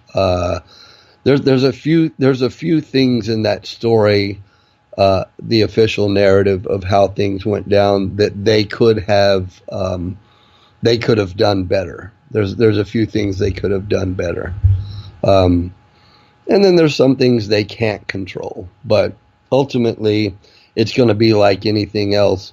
If a death occurs on a property, you can almost bet that property is going to get sued. Even if they win, or the suit's thrown out, you can almost bet that they're going to get sued. So, but regardless of what actual liability they have or don't have, or who's responsible or anything else, I think it's incredibly it's incredible poor taste for them to turn around and sue the victims. That's not a legal strategy I can imagine works for them in any way whatsoever. Do you think then that this is all a setup to try and lower the amount of, a settlement payment that they will have to make? Because these things always get settled. They never really truly go to court. Right. What I'm thinking is that if I had to venture a guess, and I just heard about this news this morning, so if I had to venture a guess, my guess would be that they're probably overwhelmed with lawsuits regarding this incident. And as a result of this, they're taking a legal maneuver to put a financial strain on the victims. Because when you sue somebody, then whoever's being sued has to take up counsel as well. In other words, you have to represent, you have to defend yourself. So that's costly. So I think what they're doing is trying to counter the maneuver. So they're saying, you have a choice. We can play this game of suing each other, or you can walk away. I'm just venturing a guess that that's what they're trying to do. But one suit really has nothing to do with the other one. A suit and a countersuit,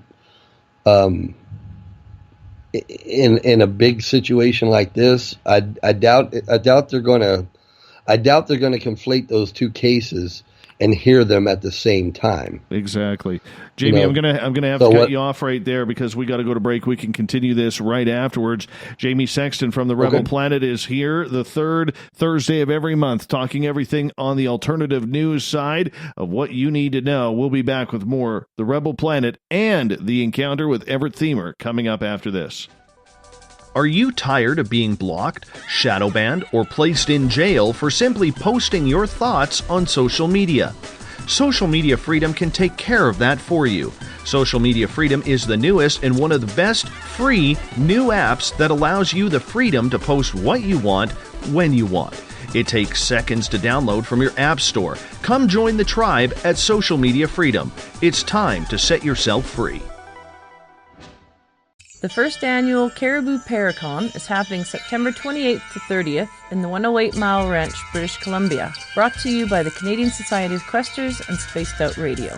Come listen to our featured speaker, Grant Cameron, along with Elizabeth Anglin, Paisley Town, Mike Moran, Eric Cooper, and more. It's a 3-day supernatural adventure at the Spruce Hills Resort and Spa.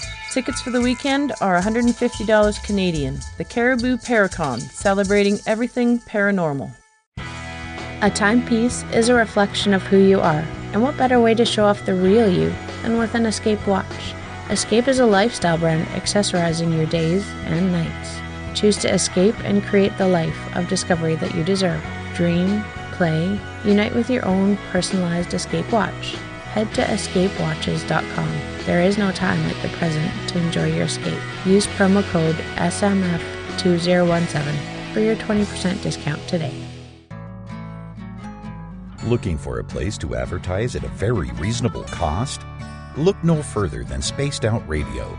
SpacedOutRadio.com has an advertising tab that you can click to check out our daily, weekly, and monthly packages to play on the radio, or our website including social media.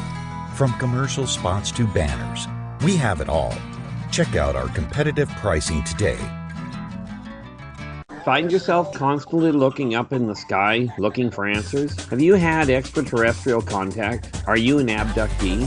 Looking for answers to your experiences? Hi there, I'm R. Keith Andrews, Spaced Out Radio's resident ET expert. Join me live the first Friday of every month where I take questions from the Spaced Out Radio chat room and help you understand those from the far-off world. It's 2 hours of knowledge every experiencer should listen to. Hope to see you there. Are you intrigued by Paranormal Talk Radio? You'll love the new Paranormal Radio app from TalkStream Live. You'll find a great selection of talk shows covering UFOs, ghosts, strange phenomena, and much more. Download the Paranormal Radio app now and start listening to the very best in paranormal talk entertainment, including the network you're listening to right now, the Paranormal Radio app, free in Google Play and the iOS App Store. The Call of the Wild is in Vancouver. The Moose Vancouver is one of the hottest bars and restaurants in the city. Open until 2 a.m. nightly, the Moose will rock you like a hurricane all night long. Great food with everything on the menu at $6.95 near the corner of Nelson and Granville. Get your horns up and come rock with us. The Moose Vancouver, the official rocking bar of Spaced Out Radio. Are you an experiencer? Have you had run-ins with strange creatures you can't explain? ETs, Dogman, Bigfoot, werewolves? They're enough to scare the daylights out of anyone. Hi there, I'm Butch Witkowski from your 4-Cop. And on the last Monday of every month, you can listen to me and the host, Dave Scott, talk about the weird and the strange being reported on Spaced Out Radio. I'm going to bring my investigations and sources, you bring your experiences, and we'll figure out the rest together. Strange Days on Spaced Out Radio. Come tune us in at spacedoutradio.com. You hear footsteps in the empty room above you. A rocking chair begins rocking by itself. Don't be afraid of the things that go bump in the night. Reach for Spirit Storybox, the iPhone app the Huffington Post UK called the only ghost hunting app you will ever need. Spirit Storybox. The spirits are telling their stories. Are you listening? You know, it's hard being the bad man of ufology, but that's just the way that I like it. This is Chris George Zuger, and I'll be hanging out with Dave Scott and SOR scientist Chris Cogswell for Reality Paranormal, the second Wednesday of every month. And our job is to break it down and come to conclusions as to what is really going on in the supernatural world. I'd love for you to join us and bring your questions for us to investigate right here on Spaced Out Radio. Visit purpleplates.com today. For over 40 years, the Purple Energy Plates have been delivering amazing results for their many customers. Inspired by the great genius Nikola Tesla, the harmony, healing, and energetic effects of the plates have proven over and over to be beneficial and often miraculous to thousands of customers. Check their site for daily specials and choose from their many energy products. You won't be sorry. Visit them today at purpleplates.com. When it comes to the news, we look for the stories that the mainstream won't cover. Welcome to Spaced Out Radio's The Encounter. This is News Director Everett Thiemer. The Encounter is about the weird and strange stories that occur daily, and we scour the world looking to bring them to you. You can hear me with Dave Scott every Monday through Friday in our Encounter news segment. Read us online at spacedoutradio.com or check us out and give our Facebook page a like at SOR The Encounter. So come give The Encounter a read. From the mile-high state of Colorado, sharing our signal around the world, I invite you to Spaced Out Sundays. Hi, I'm Tessa Nicole Thomas, and I'm closing out the week by taking you on a paranormal journey to the world of the weird. Ghosts, aliens, psychic phenomena, I will hit it all in your questions too. So let us highlight the paranormal for you. So come join me for Spaced Out Sundays starting at 9 p.m. Pacific, 12 a.m. Eastern, only at spacedoutradio.com. The views and opinions expressed by tonight's guest and topic of discussion do not necessarily represent the official policy or position of Spaced Out Radio, Spaced Out Weekend, Spaced Out Radio Limited, its hosts, syndicated carriers, or anyone associated with this broadcast. You're listening to Spaced Out Radio with Dave Scott. Follow Dave on Twitter at Spaced Out Radio and hashtag Spaced Out Radio, and on Facebook Spaced Out Radio Show. Now, back to the program. Welcome back to the third and final hour of Spaced Out Radio tonight. I am your host, Dave Scott. Thank you so much for being with us. Tomorrow night, we head to Washington State talking about the Bothell Hell House.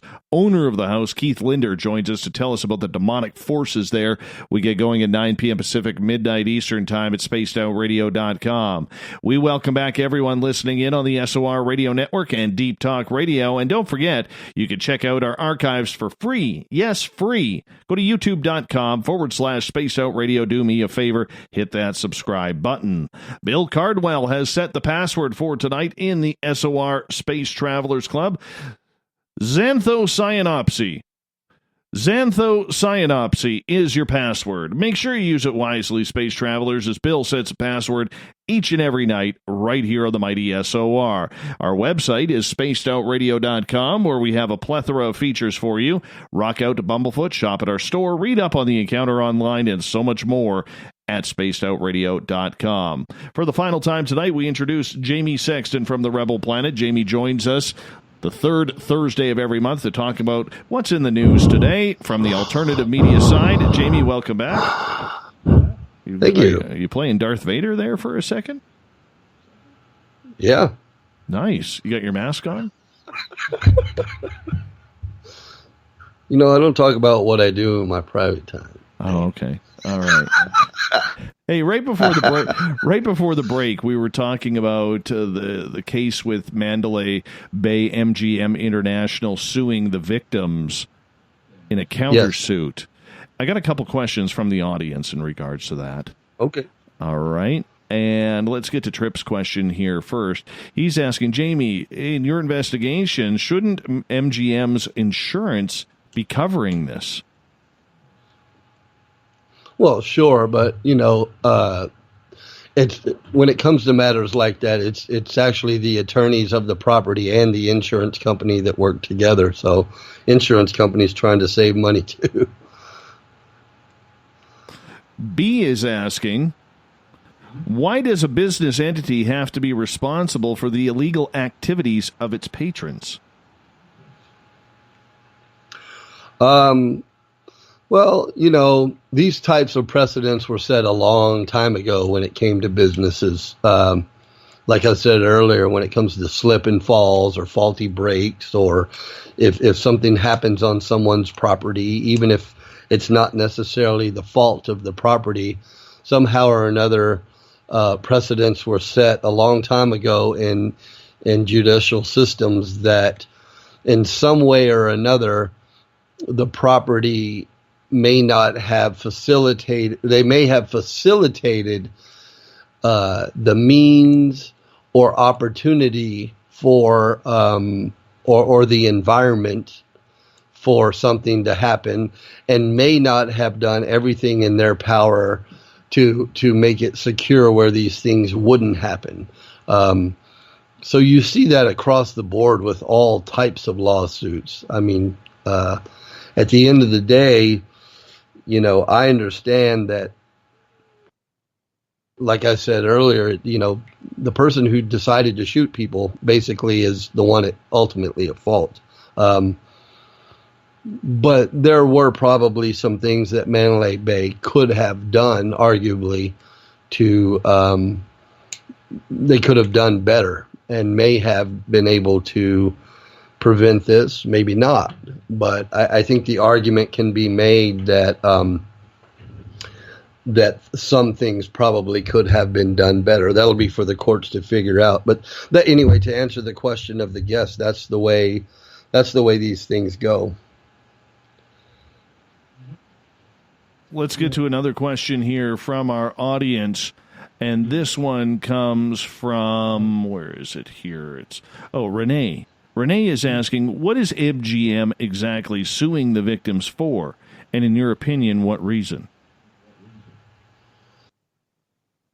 As I understand it, they're suing them for, in the best I could understand it was they were suing them because the lawsuits are affecting their revenue. I think the most disturbing thing I heard was that the victims put themselves in a situation where they could be targets, and they didn't run. They didn't flee when they could have. Therefore, in some way, they put themselves in the path of danger. If I'm extracting what I read today correctly from the source that I read it from, that seemed to be one of the more specific things that they were directing their lawsuit towards, which I think is just absolutely ridiculous. I mean, trying to sue someone for how they may behave in the course of a tragedy like that is just absolutely ridiculous. I fully agree. And I think the black eye that this is going to give MGM Grand, especially in a society where headlines overtake a story now, this is just dangerous and terrible media promotion on behalf of this giant company that in the end is not only going to cost them multi-millions for lawyers, but also probably cracking into that $1 billion mark on any type of settlement. Because in the end, I think they just want to settle. Right. Well, I think, and you have to understand, too, MGM is not really suing for money, as I understand the suit. They're actually suing. They want a federal court to rule that MGM cannot be held liable for the shooting. So they're not actually suing the victims, for money. They're not asking for money from them. They're collectively suing the victims so that because they want a federal court to take up that suit and rule that they are not liable. So in other words, I think they want a very fast, clean decision on that.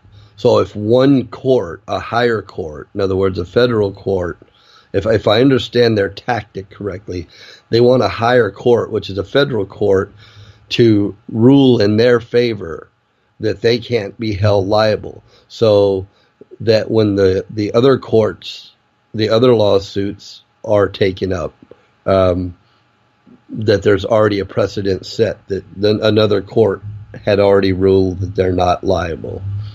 So I think it's a legal strategy as far as I understand it. But I just think it's probably not going to work in their favor. And if I had to guess, and it's just I think it's bad business,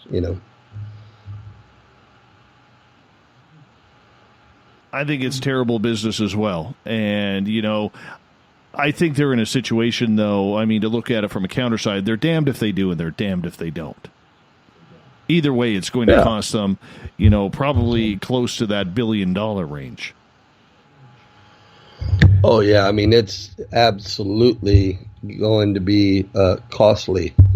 Even if they don't lose, lawsuits are costly. I mean, yeah, even if they win the lawsuit, lawsuits are just costly. And when you have hundreds of lawsuits, they get very costly. So. Mm-hmm. I get you. We're going to change topics here. Final topic of the night with you tonight.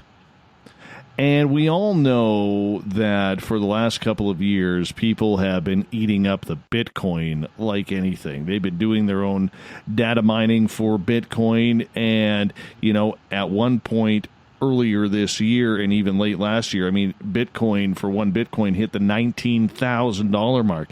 People were buying multi-million-dollar homes with Bitcoin, $300,000-$400,000 cars with Bitcoin. And then it's relatively collapsed to around $4,000 or $5,000 per Bitcoin. That is a big, big loss. But something here that is now happening is there is a team of hackers out there who are going after these Bitcoin miners, hacking into their computers, setting all sorts of malware to steal their Bitcoin that they have left. This is cyber fraud at its highest. And I'm just wondering, is this the new type of theft that we are seeing? Is that this cryptocurrency, which really is uncontrollable on any market whatsoever except its own, is now up for grabs by these criminals? Yeah, I just, you're the one that actually turned me on to this story, and it just, I was amazed by it, to be honest with you. I wasn't really shocked, but I'm amazed that Bitcoin left itself open that way. I've never been a fan of the idea of Bitcoin to the extent of which I understand it to begin with, but I've never been a fan of it because it just seems like some sort of stray dog in the world of finance.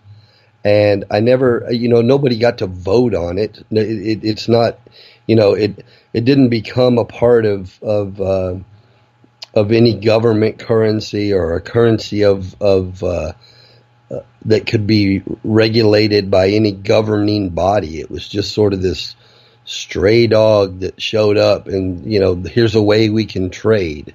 And it just seemed very risky to me in proposition from the beginning. Great idea on paper kind of thing, but too many loose ends as far as I understood it, the way it was explained to me. And my instincts may have been right because Bitcoin, as you said, appears to be failing. And not only that, but now as it's failing, people are scrambling to make up for that. And apparently there's some holes in the system and people are losing money because of it. And being robbed. So I don't know if that was built in from the beginning, that could happen if something went wrong. I guess that's yet to be seen. But I feel bad for anyone that loses in this, because it just seems to me like it was sold as the next big thing, and I always had my reservations about it. I didn't see it as a very stable enterprise, to be perfectly honest with you. Mm-hmm. It does seem scary. It really does seem scary because there are people who invested billions into this. I know a couple people here in my community, they put $60,000 of their own money into all of this computer hardware just to mine Bitcoin. And it's easy to do that when Bitcoin is like $11,000 and up. But when you are around that $4,000 or $5,000 mark, that is a huge loss that a lot of people took. Remember the articles, Jamie, about those twin brothers who were the first Bitcoin millionaire or billionaires. Right. You know, I mean, and now what's their value? Exactly. You know, maybe 100 million, if that. That's a big loss, man. A big loss. And I think people are just scared. Like everyday people like you and me are just scared of something that is uncontrollable like that. I mean, there just seems to be no way to control what this is going to do. Yeah, it seems too wild and unregulated and unchecked. And you know, I'm a, you know me, I'm a less government kind of guy. I'm a less regulation, less control kind of guy. I'm all about free enterprise, and the more free, you know, anything can be, the better, and less regulations, you know, yada, yada, yada. But some things do require a great deal of regulation just to make sure that we're safe. One of those would be our drinking water. Another one would be, you know, our money. You know, I think that whatever money system the people agree on, in any sense, any kind of trading or anything like that should be regulated at least to the point where everything's fair. It may not always be safe, because even in fair trade, you're allowed to make bad decisions. That's part of the system. But if the entire system, you know, and Bitcoin was its own system. There's a new system. It was, you know, based on technology, and it just, to me, just seemed like a very foreign, very wild and unsafe territory to get involved with. And it was really sold as the next big thing. And like you said, a lot of people invested a lot of money in it. And, you know, if they lose, that's very unfortunate. Well, Bill brings up a good point in the chat room. He says that is what is attractive about Bitcoin, though. No government involvement. And that's why a lot of people got excited about it. But, I mean, you know, you have to be pretty naive to think that any type of criminal element isn't going to figure out a way to capitalize off of it. And what a better way to capitalize on it and steal Bitcoin is in the midst of a crash, when people aren't even paying attention because they are waiting for those numbers to potentially go back up so they can recoup some of their losses. Right, exactly. But, you know, as I explained to your before your listener's question, I typically am a very less government type. And yes, that's, you know, you could sell that as an attractive feature of Bitcoin. And you could sell it to people who are patriot minded or independently minded normally, such as myself. But like I said, I make some very serious exceptions when it comes to regulation, and money would be one of them. Any type of currency or investment would be one of them. I don't like unnecessary regulations, but we don't know. The average person doesn't know hardly anything about Bitcoin, and even people who invested in it were not necessarily all that educated in the idea. And even people who were highly educated about the concept, you have to remember it's a very new concept. It's brand new, relatively speaking. So, you know, it's untested territory. It's uncharted territory. So, you know, you don't have years or decades or centuries to understand how this system works. So it's like a new medication. I wouldn't want to be the first person out of the box to try a new medication. You know, I'd want it to go through a lot of trials and tests before I try it, you know. So same thing with currency. I'm not big on government, but I think that if we're going to have any type of currency that people are tempted to risk their entire life savings on, or big chunks of it, I think, as far as I'm concerned, more checks and balances need to be in there. Well, here's a quote from Carl Sigler, Threat Intelligence Research Manager at Spider Labs. He is saying in this article, we've seen malicious websites using embedded scripting to deliver malware, forced ads, and forced browsing to specific websites. We've also seen malware that focuses either on stealing cryptocurrency wallets or mining in the background. Combine the two together and you have a match made in hell. I mean, this is scary for, or another black eye for the entire cryptocurrency world, and the problem is when things like this happen, that's where we start to see regulation come in. I know you're not a fan of more laws, but sometimes laws are needed, especially in this type of situation where the criminal element is taking advantage of the public. Absolutely. Yeah, and this is, like I said, this is one of those areas where I would agree with you that regulation is important. You can't take advantage of someone's health, you can't take advantage of someone's safety, and you can't take advantage of someone's livelihood or their money. That's where government is supposed to protect you. Now, regulations and everything can always go too far, and they usually do go too far. But we're talking about something that's completely unregulated as far as any government body goes, completely unregulated. So that's a little too wild for my taste, We only got about 5.5 minutes left for you before are you going to stick around with Everett Themer and the Encounter, our weird, strange news section? I'm going to stick around. I'm going to listen like everybody else. You bet. Yeah. Awesome. I want to get to just stick on this crypto thing here a little bit longer, though, if you don't mind. Do you see this, obviously, as Rick points out in the chat room, Bitcoin had been around since 2009, so it's almost a decade old. This almost reminds me kind of like the social media start. I mean, for 10 years or so, Microsoft had MySpace profiles, and Yahoo had profiles. All these search engines had profiles that you could build. And then all of a sudden, with the advent of Facebook in 2007 or 2005, that's where we really start to see things take off on the social media side.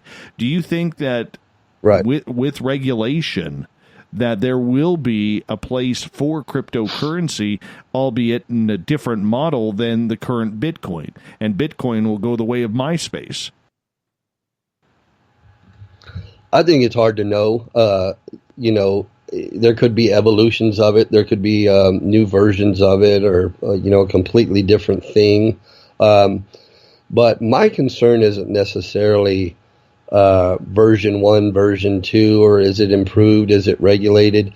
When it comes to currency, one of the biggest things for me is who is regulating it. And one of the scary things, I'm very, very anti-globalist. I like I like individuals to have individual rights, and I like individual communities to have individual community rights, and so up the chain: city, state, government, country.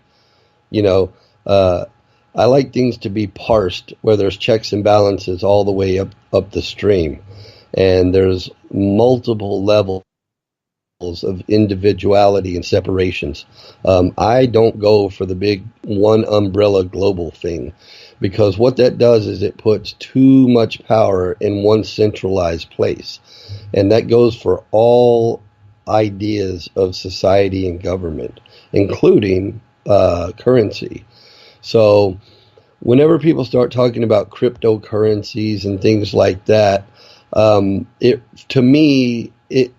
it reeks of globalism and too much control in one place.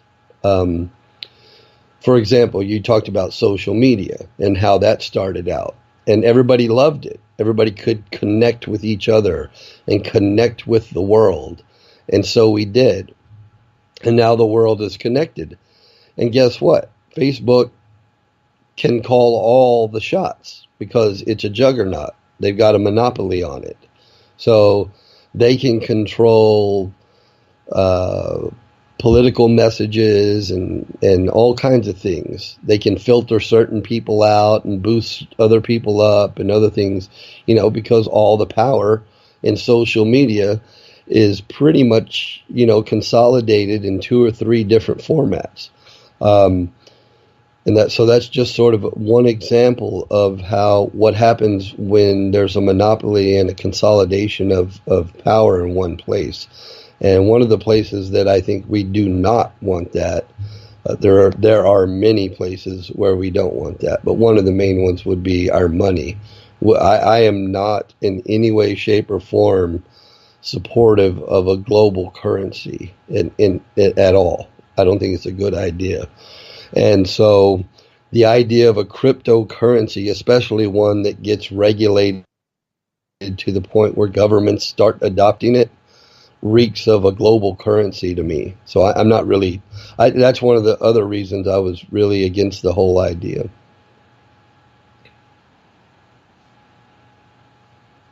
Well, we will soon see what happens, because something will be done. There's always another idea waiting in the future that will see what Bitcoin and the creators of it have done and how they can improve on it in order to make it a little bit more secure. Because in the end, when you're playing with people's finances and people are being taken advantage of, like right now on their computers, I mean, fraud is fraud, no matter what, and nobody likes to get ripped off. And I could see this black eye on the entire system of Bitcoin, maybe knocking those coins' value down again.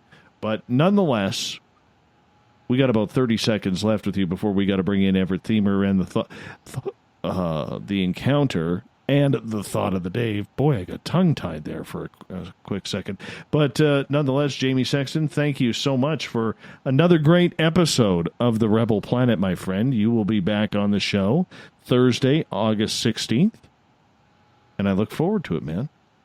Yes, sir. I look forward to seeing you then and everybody else. And you guys stay safe. Good to be here. Jamie's going to stick with us as we get in Everett, so you guys just stay tuned. We got the encounter coming up right now. This is the winter of our lives. We come to play the final scene. The curtains closing in the darkness we expose what lies beneath.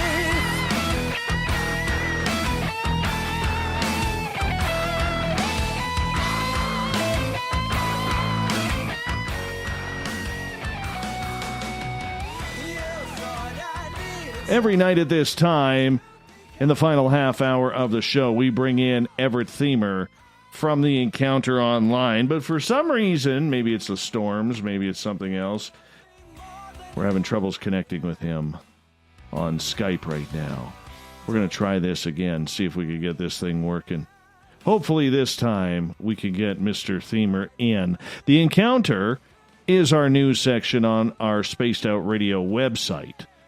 And you can also find it on Facebook, SOR, The Encounter, where we talk about the news that's weird, wacky, wild, and a little bit WTF that'll have you scratching your head. Everett Themer, how are you? I'm doing great. How are you guys? Oh, you sounded hot right there. Hot to the mic, my friend. Oh, my. There you go. Now you're. It's weird. Every time you come on the show, that first couple of words you go are just redlining. Redlining. Well, I've usually just downed a shot of coffee or something, so. Yes.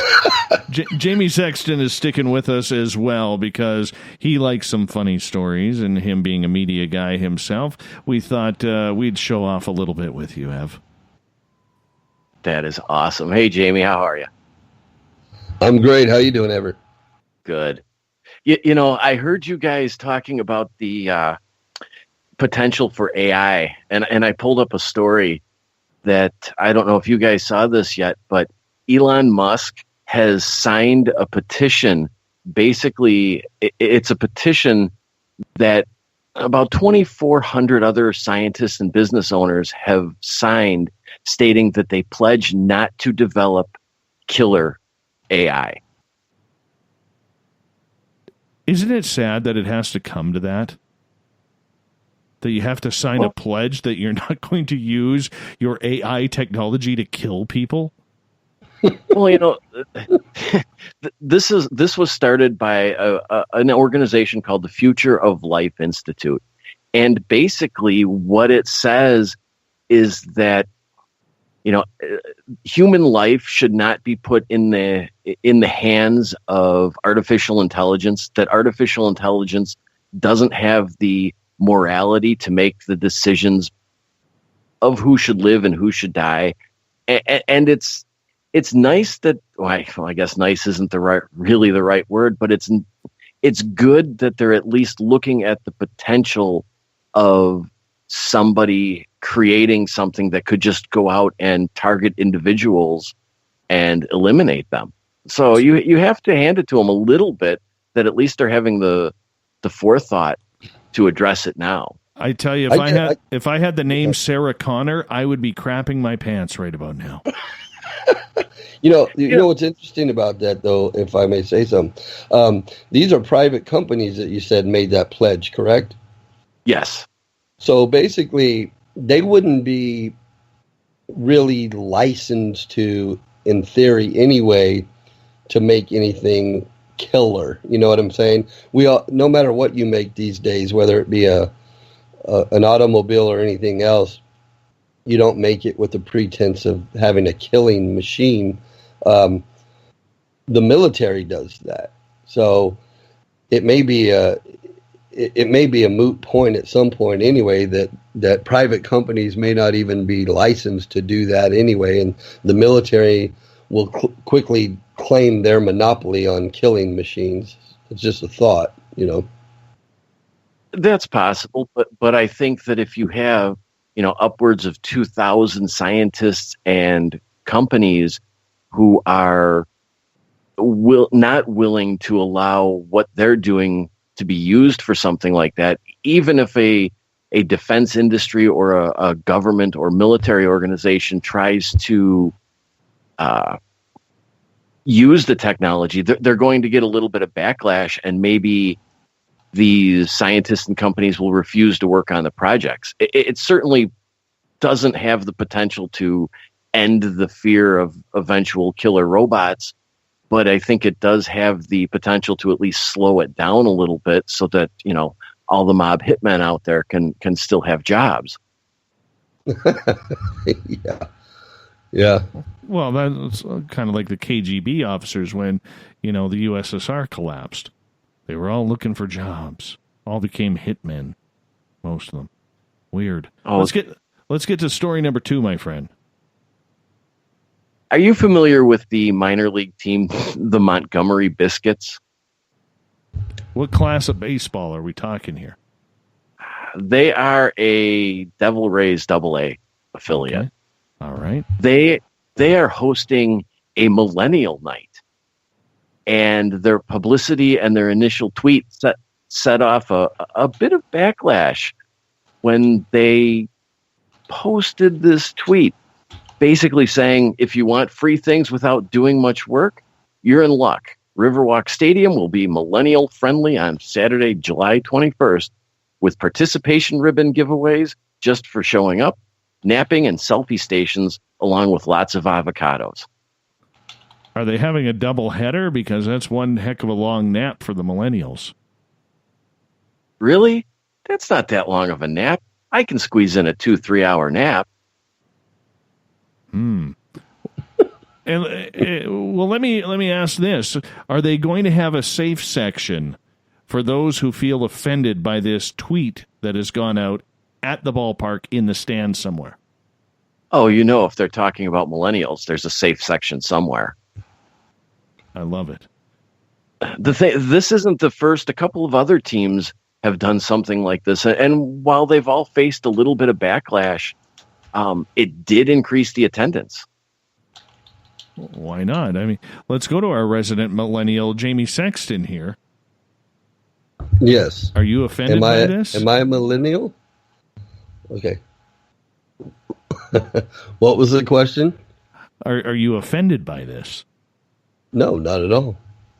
I don't think I'm a millennial, but no, I'm not offended by it. How about you? I'm not a millennial, but it doesn't offend me. And the front office of this Montgomery Biscuits is primarily made up of millennials anyway. It seems as though this was just their way of having a little bit of fun, generate some PR. And, there were some positive tweets, some negative tweets, but in general, there was a little bit of backlash for calling out the millennials. Well, that brings up a very good topic. I mean, if you can't have fun, why does it seem like, and millennials aside, but why does it seem like we just can't have fun with wordplay anymore? Everybody has to get offended and spark some sort of trending outrage on everything. I think that's what pisses me off the most about this. It's like, relax. Do you really think it's minor league baseball? They're coming up with gimmicks all the time because that's how they pay their bills. That's how they pay the contracts of these players who are trying to make it to the major leagues or winding down their careers.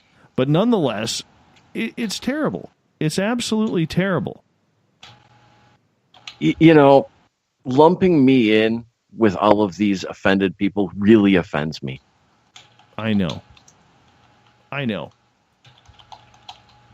Jamie, do you think this is another one of those scenarios where the offended crowd is just pushing it a little bit too far because they've forgotten to have fun? Well, I think everybody's a little thin-skinned now these days, and I talk politics quite a bit in my business, as you know, way more than we do, in our segments here on Spaced Out Radio. But we have such a raw spot in culture now, especially in Western cultures, when it comes to all things social and political, and everybody's alerts are up and everybody's sensitivities are high right now. And you find yourself more defensive and reactive in that environment than you normally would. And it's across the board, and it's on all sides of the aisles, and, every demographic. It just, once you stir up that pot, everybody's sensitivities get affected. Where, you may not notice it right away, but, these debates around the water cooler and everywhere else and online, you notice they're a lot more heated and vulgar and violent these days, and everybody gets offended by every little thing. And so, yeah, I don't think it's good for us right now. I think, I don't know how we're going to get out of it, but I sure hope we do. Well, I'm reading a tweet here. Sorry, Everett. I'm reading a tweet from the Montgomery Biscuits right now to a lot of the backlash they've been getting. And their tweet is, offended? Feel free to fight your battles IRL and visit us at Riverwalk Stadium. Any millennials that actually come by during office hours before next Saturday and submits a valid complaint in person to our Millennial Night think tank may get a free ticket or two. This is fantastic. It's great play-by-play. It's great PR. Yeah, that's a great way to handle it too. Good diplomacy. I think it's great. Go ahead, Ev. At what point does our fear of offending people and our desire to not be offended begin to interfere with the discussions that need to be had in society? I mean, if we can't talk about things, how do we solve things? One of the best ways to solve things is confrontation or disagreement. Right.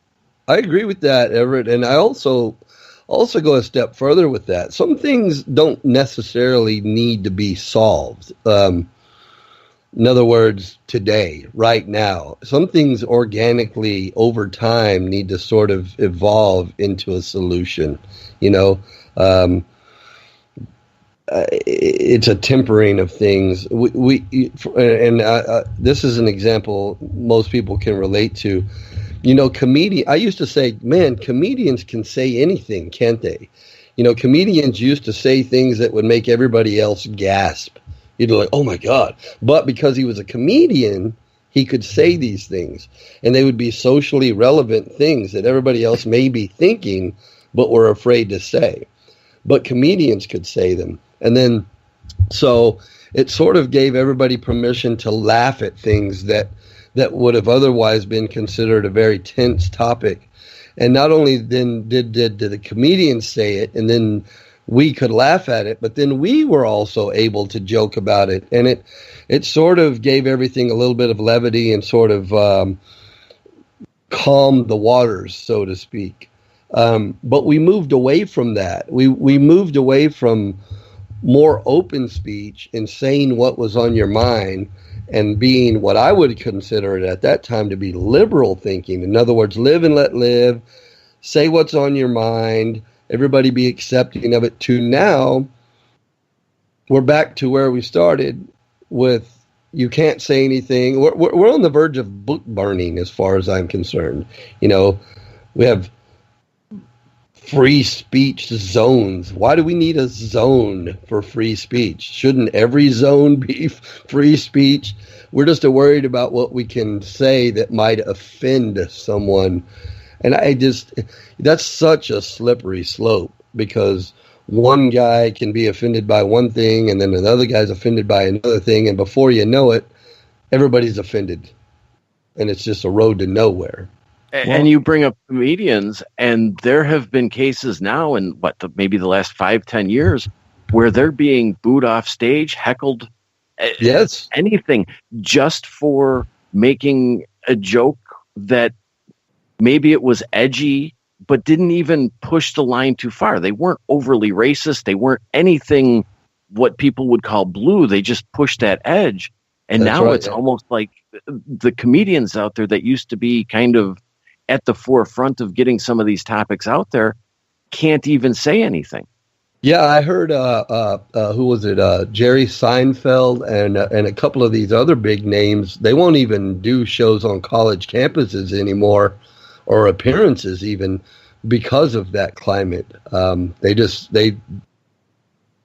them, it's a no-go zone. They just won't even entertain it. They're just like, no, college campuses used to be an environment for free thinking and expansive thought, yada, yada, yada. But now it's just it's a tinderbox, so they don't even mess with it. Everett, let's get to the next story here on the Encounter Online. Oh, you're going to love this one. French butchers say they're under threat from militant vegans, and they want government protection because their butcher shops are being vandalized and criminalized by sects of vegetarians and vegans that are against the butchering of meat.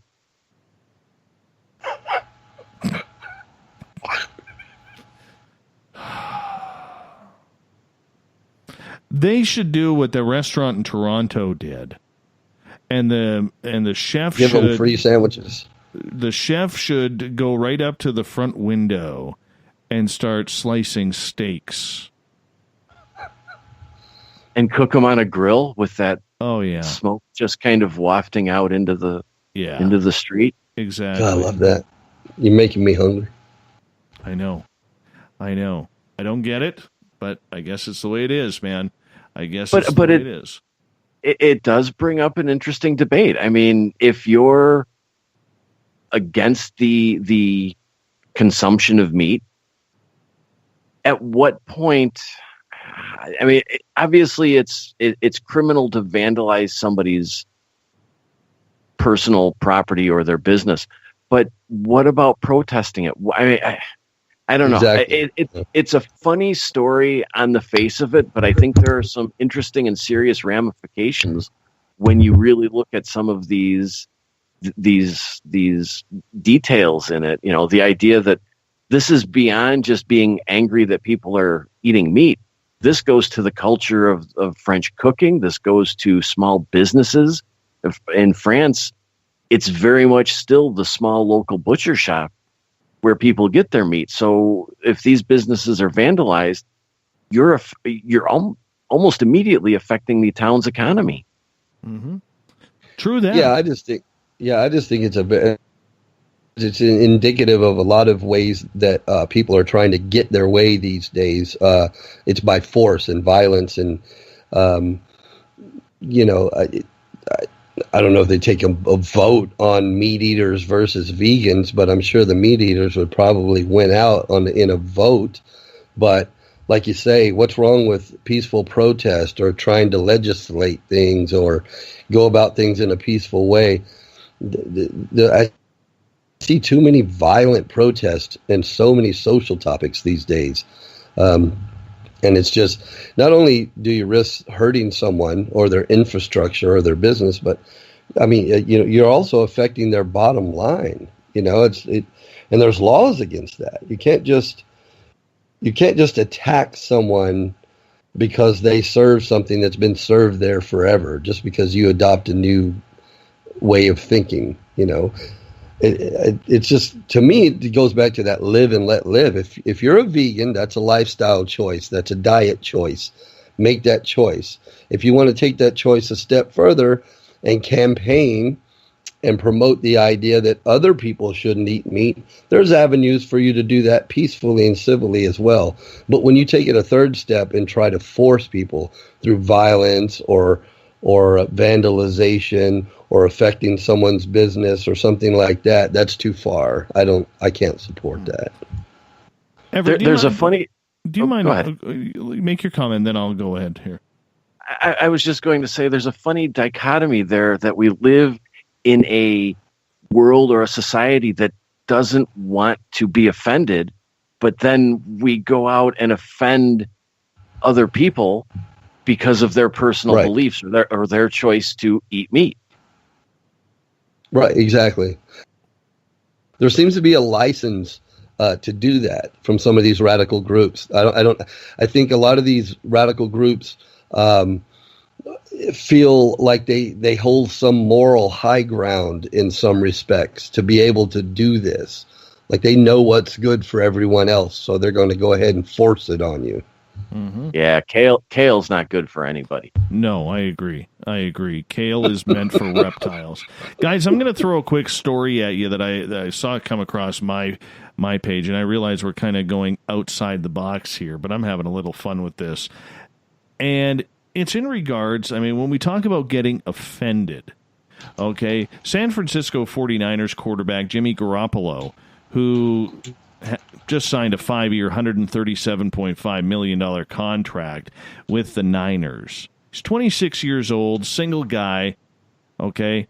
Well, TMZ has videos of him on a date with adult film star Kiara Mia. So Kiara Mia. All right. And they are making like a huge scene out of this. Like, oh my God, $100 million NFL quarterback dating a porn star. At what point, okay, and sure, the adult film industry is a little bit taboo, even today, but at what point is it about, are we forgetting that, adult film stars are people too? They're allowed to date whoever they want to date, and same as athletes. Why do we got to make a big deal out of this? Who wants to? Because it's scandalous.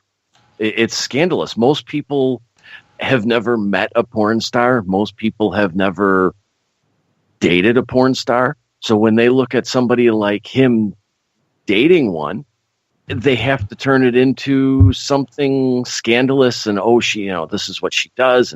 And he's the star and make it so much, I don't want to say more than it is, but they turn it into something that they want to sensationalize. When in reality, it's two people. That's it.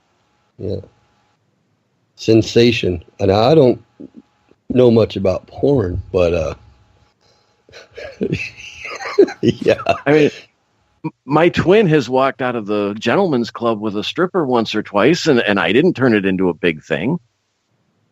Yeah. Just like. I realize that, but this is where it comes to offensive because, the quarterback of the team is the star. Going back to high school, Okay, Friday Night Lights, the kid who runs is the quarterback of the local high school football team. He's as big a celebrity as a movie star. Same as in college, same as in the NFL, where you're actually getting paid to do this now. But I mean, people are people, man, and I guess this is where it comes down to, because someone has an alternative career path doesn't mean that they don't have a heart, don't have a soul, don't have a good personality, that they may want to go on a date. Okay, maybe she has a great personality that really connects with them. What about that? Like, let it go. It's not even a story. And that's the stuff we worry about today, guys. Yeah, but it's better. It's more entertaining than focusing on the national debt or the next coming war or anything like that. It's mindless sensationalism that it is. Yeah, you're right. Looking at the important things. Yeah, it's sensationalism, and sex is taboo in our culture, and it has its taboo elements, and dating a porn star does have that taboo sensationalized effect. So it doesn't surprise me at all that it would get picked up as a story. It won't last very long, but it's interesting. Well, I mean, it all depends on how long they last. Maybe she leaves her career to monogamize with him. I don't know. I mean, working in a porn movie is just working to a lot of these people. They can compartmentalize it. Why can't she? Why is she unable, or why do people believe she can't have that career and then still have a normal, loving type of relationship? Why are they mutually exclusive? I agree. That's a great thought. That's a good way to put it. Well, either way, Everett, we got like 2.5 minutes. Throw us one more. Okay. We'll go with this one. A British commodities trader has invented an Iron Man suit, and you can buy it for $450,000. Nice. It has 5 jet engines on it. It has a speed of about 32 miles an hour, and it can fly to an altitude of about 12,000 feet, but he's only kept it up a few, maybe 10, 15, 20 feet. So what does that say? 4 or 5 meters? But the thing consumes about 4 liters a minute just hovering. 4 liters of gasoline or diesel per minute just hovering, and it has about a 3 to 4 minute range. So it's expensive to buy and expensive to fly. Don't care. I want one. So do I. I totally want one. Dave, can I borrow $400,000? No. We'll hit up Mr. Sexton here because he's the guy with the deep pockets. Oh, I'm Jamie. Sorry.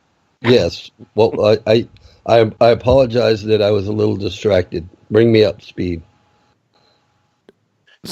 Would you buy an Iron Man suit for $450,000? I mean, does it work? Apparently so. And it is fly with it?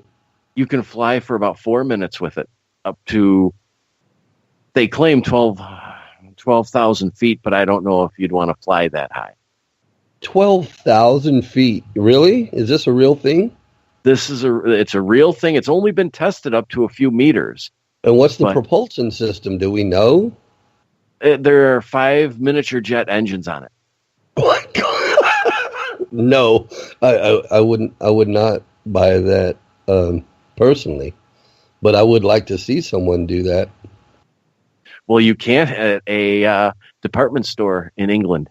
They will have it on display. They actually have a virtual reality simulation of the jetpack, and if you buy it, they will train you to use it. So, let's all pool in 450,000 split 3 ways, 175,000 a piece, give or take. Let's go get one. Yeah, and find us a guinea pig. I mean, I'd be that guinea pig. Maybe a millennial. Or a porn star. I never went there. I never, ever went there. Everett Thiemer, thank you so much for. I got to shut this down before it gets out of hand real quick. Everett Thiemer, thank you so much for bringing the encounter online to us once again. Appreciate that, my friend. We'll talk to you tomorrow night. Thanks for having me. Tell our audience where they can find the encounter as of right now. They can find the encounter right now on Facebook at facebook.com/SOR, the encounter online. Perfect. Jamie Sexton, thanks for sticking around the extra half an hour to have some fun with us. And you will be back on the show Thursday, August 16th with the Rebel Planet. Really appreciate you doing that, my friend. Yes, sir. Good to be here, as always. All right, you guys hold on. I'm going to wrap this thing up. Tomorrow night on the show, we have a gentleman named Keith Linder. He owns a house in Washington State called the Bothell Hell House. Apparently, there are a few demons running around there. We're going to learn all about that tomorrow night at 9 p.m. Pacific, midnight Eastern Time at spacedoutradio.com. We got Mr. Ron Bumblefoot THAL rocking in the background with Little Brother is Watching. Bumblefoot is the official music of Spaced Out Radio, rocking us in and out of every single show. Get your horns up for the guitar god himself. A special thank you to everybody listening at home, at work, in your cars, wherever you may be. A big, big thank you to everybody participating in the Spreaker chat room tonight. You were absolutely fantastic. Thank you for your questions. Thanks to everybody on hashtag Space Out Radio on Twitter and the Veterans Club, the SOR Space Travelers. Thank you for sharing the show. Thanks for telling your friends and doing your part to make us bigger and better every single night, because together, my friends, we own the night. I will talk to you 21 hours from now. Mr. Bumblefoot, we need a favor. We need you to take us home. Have a great night, everyone. See you tomorrow.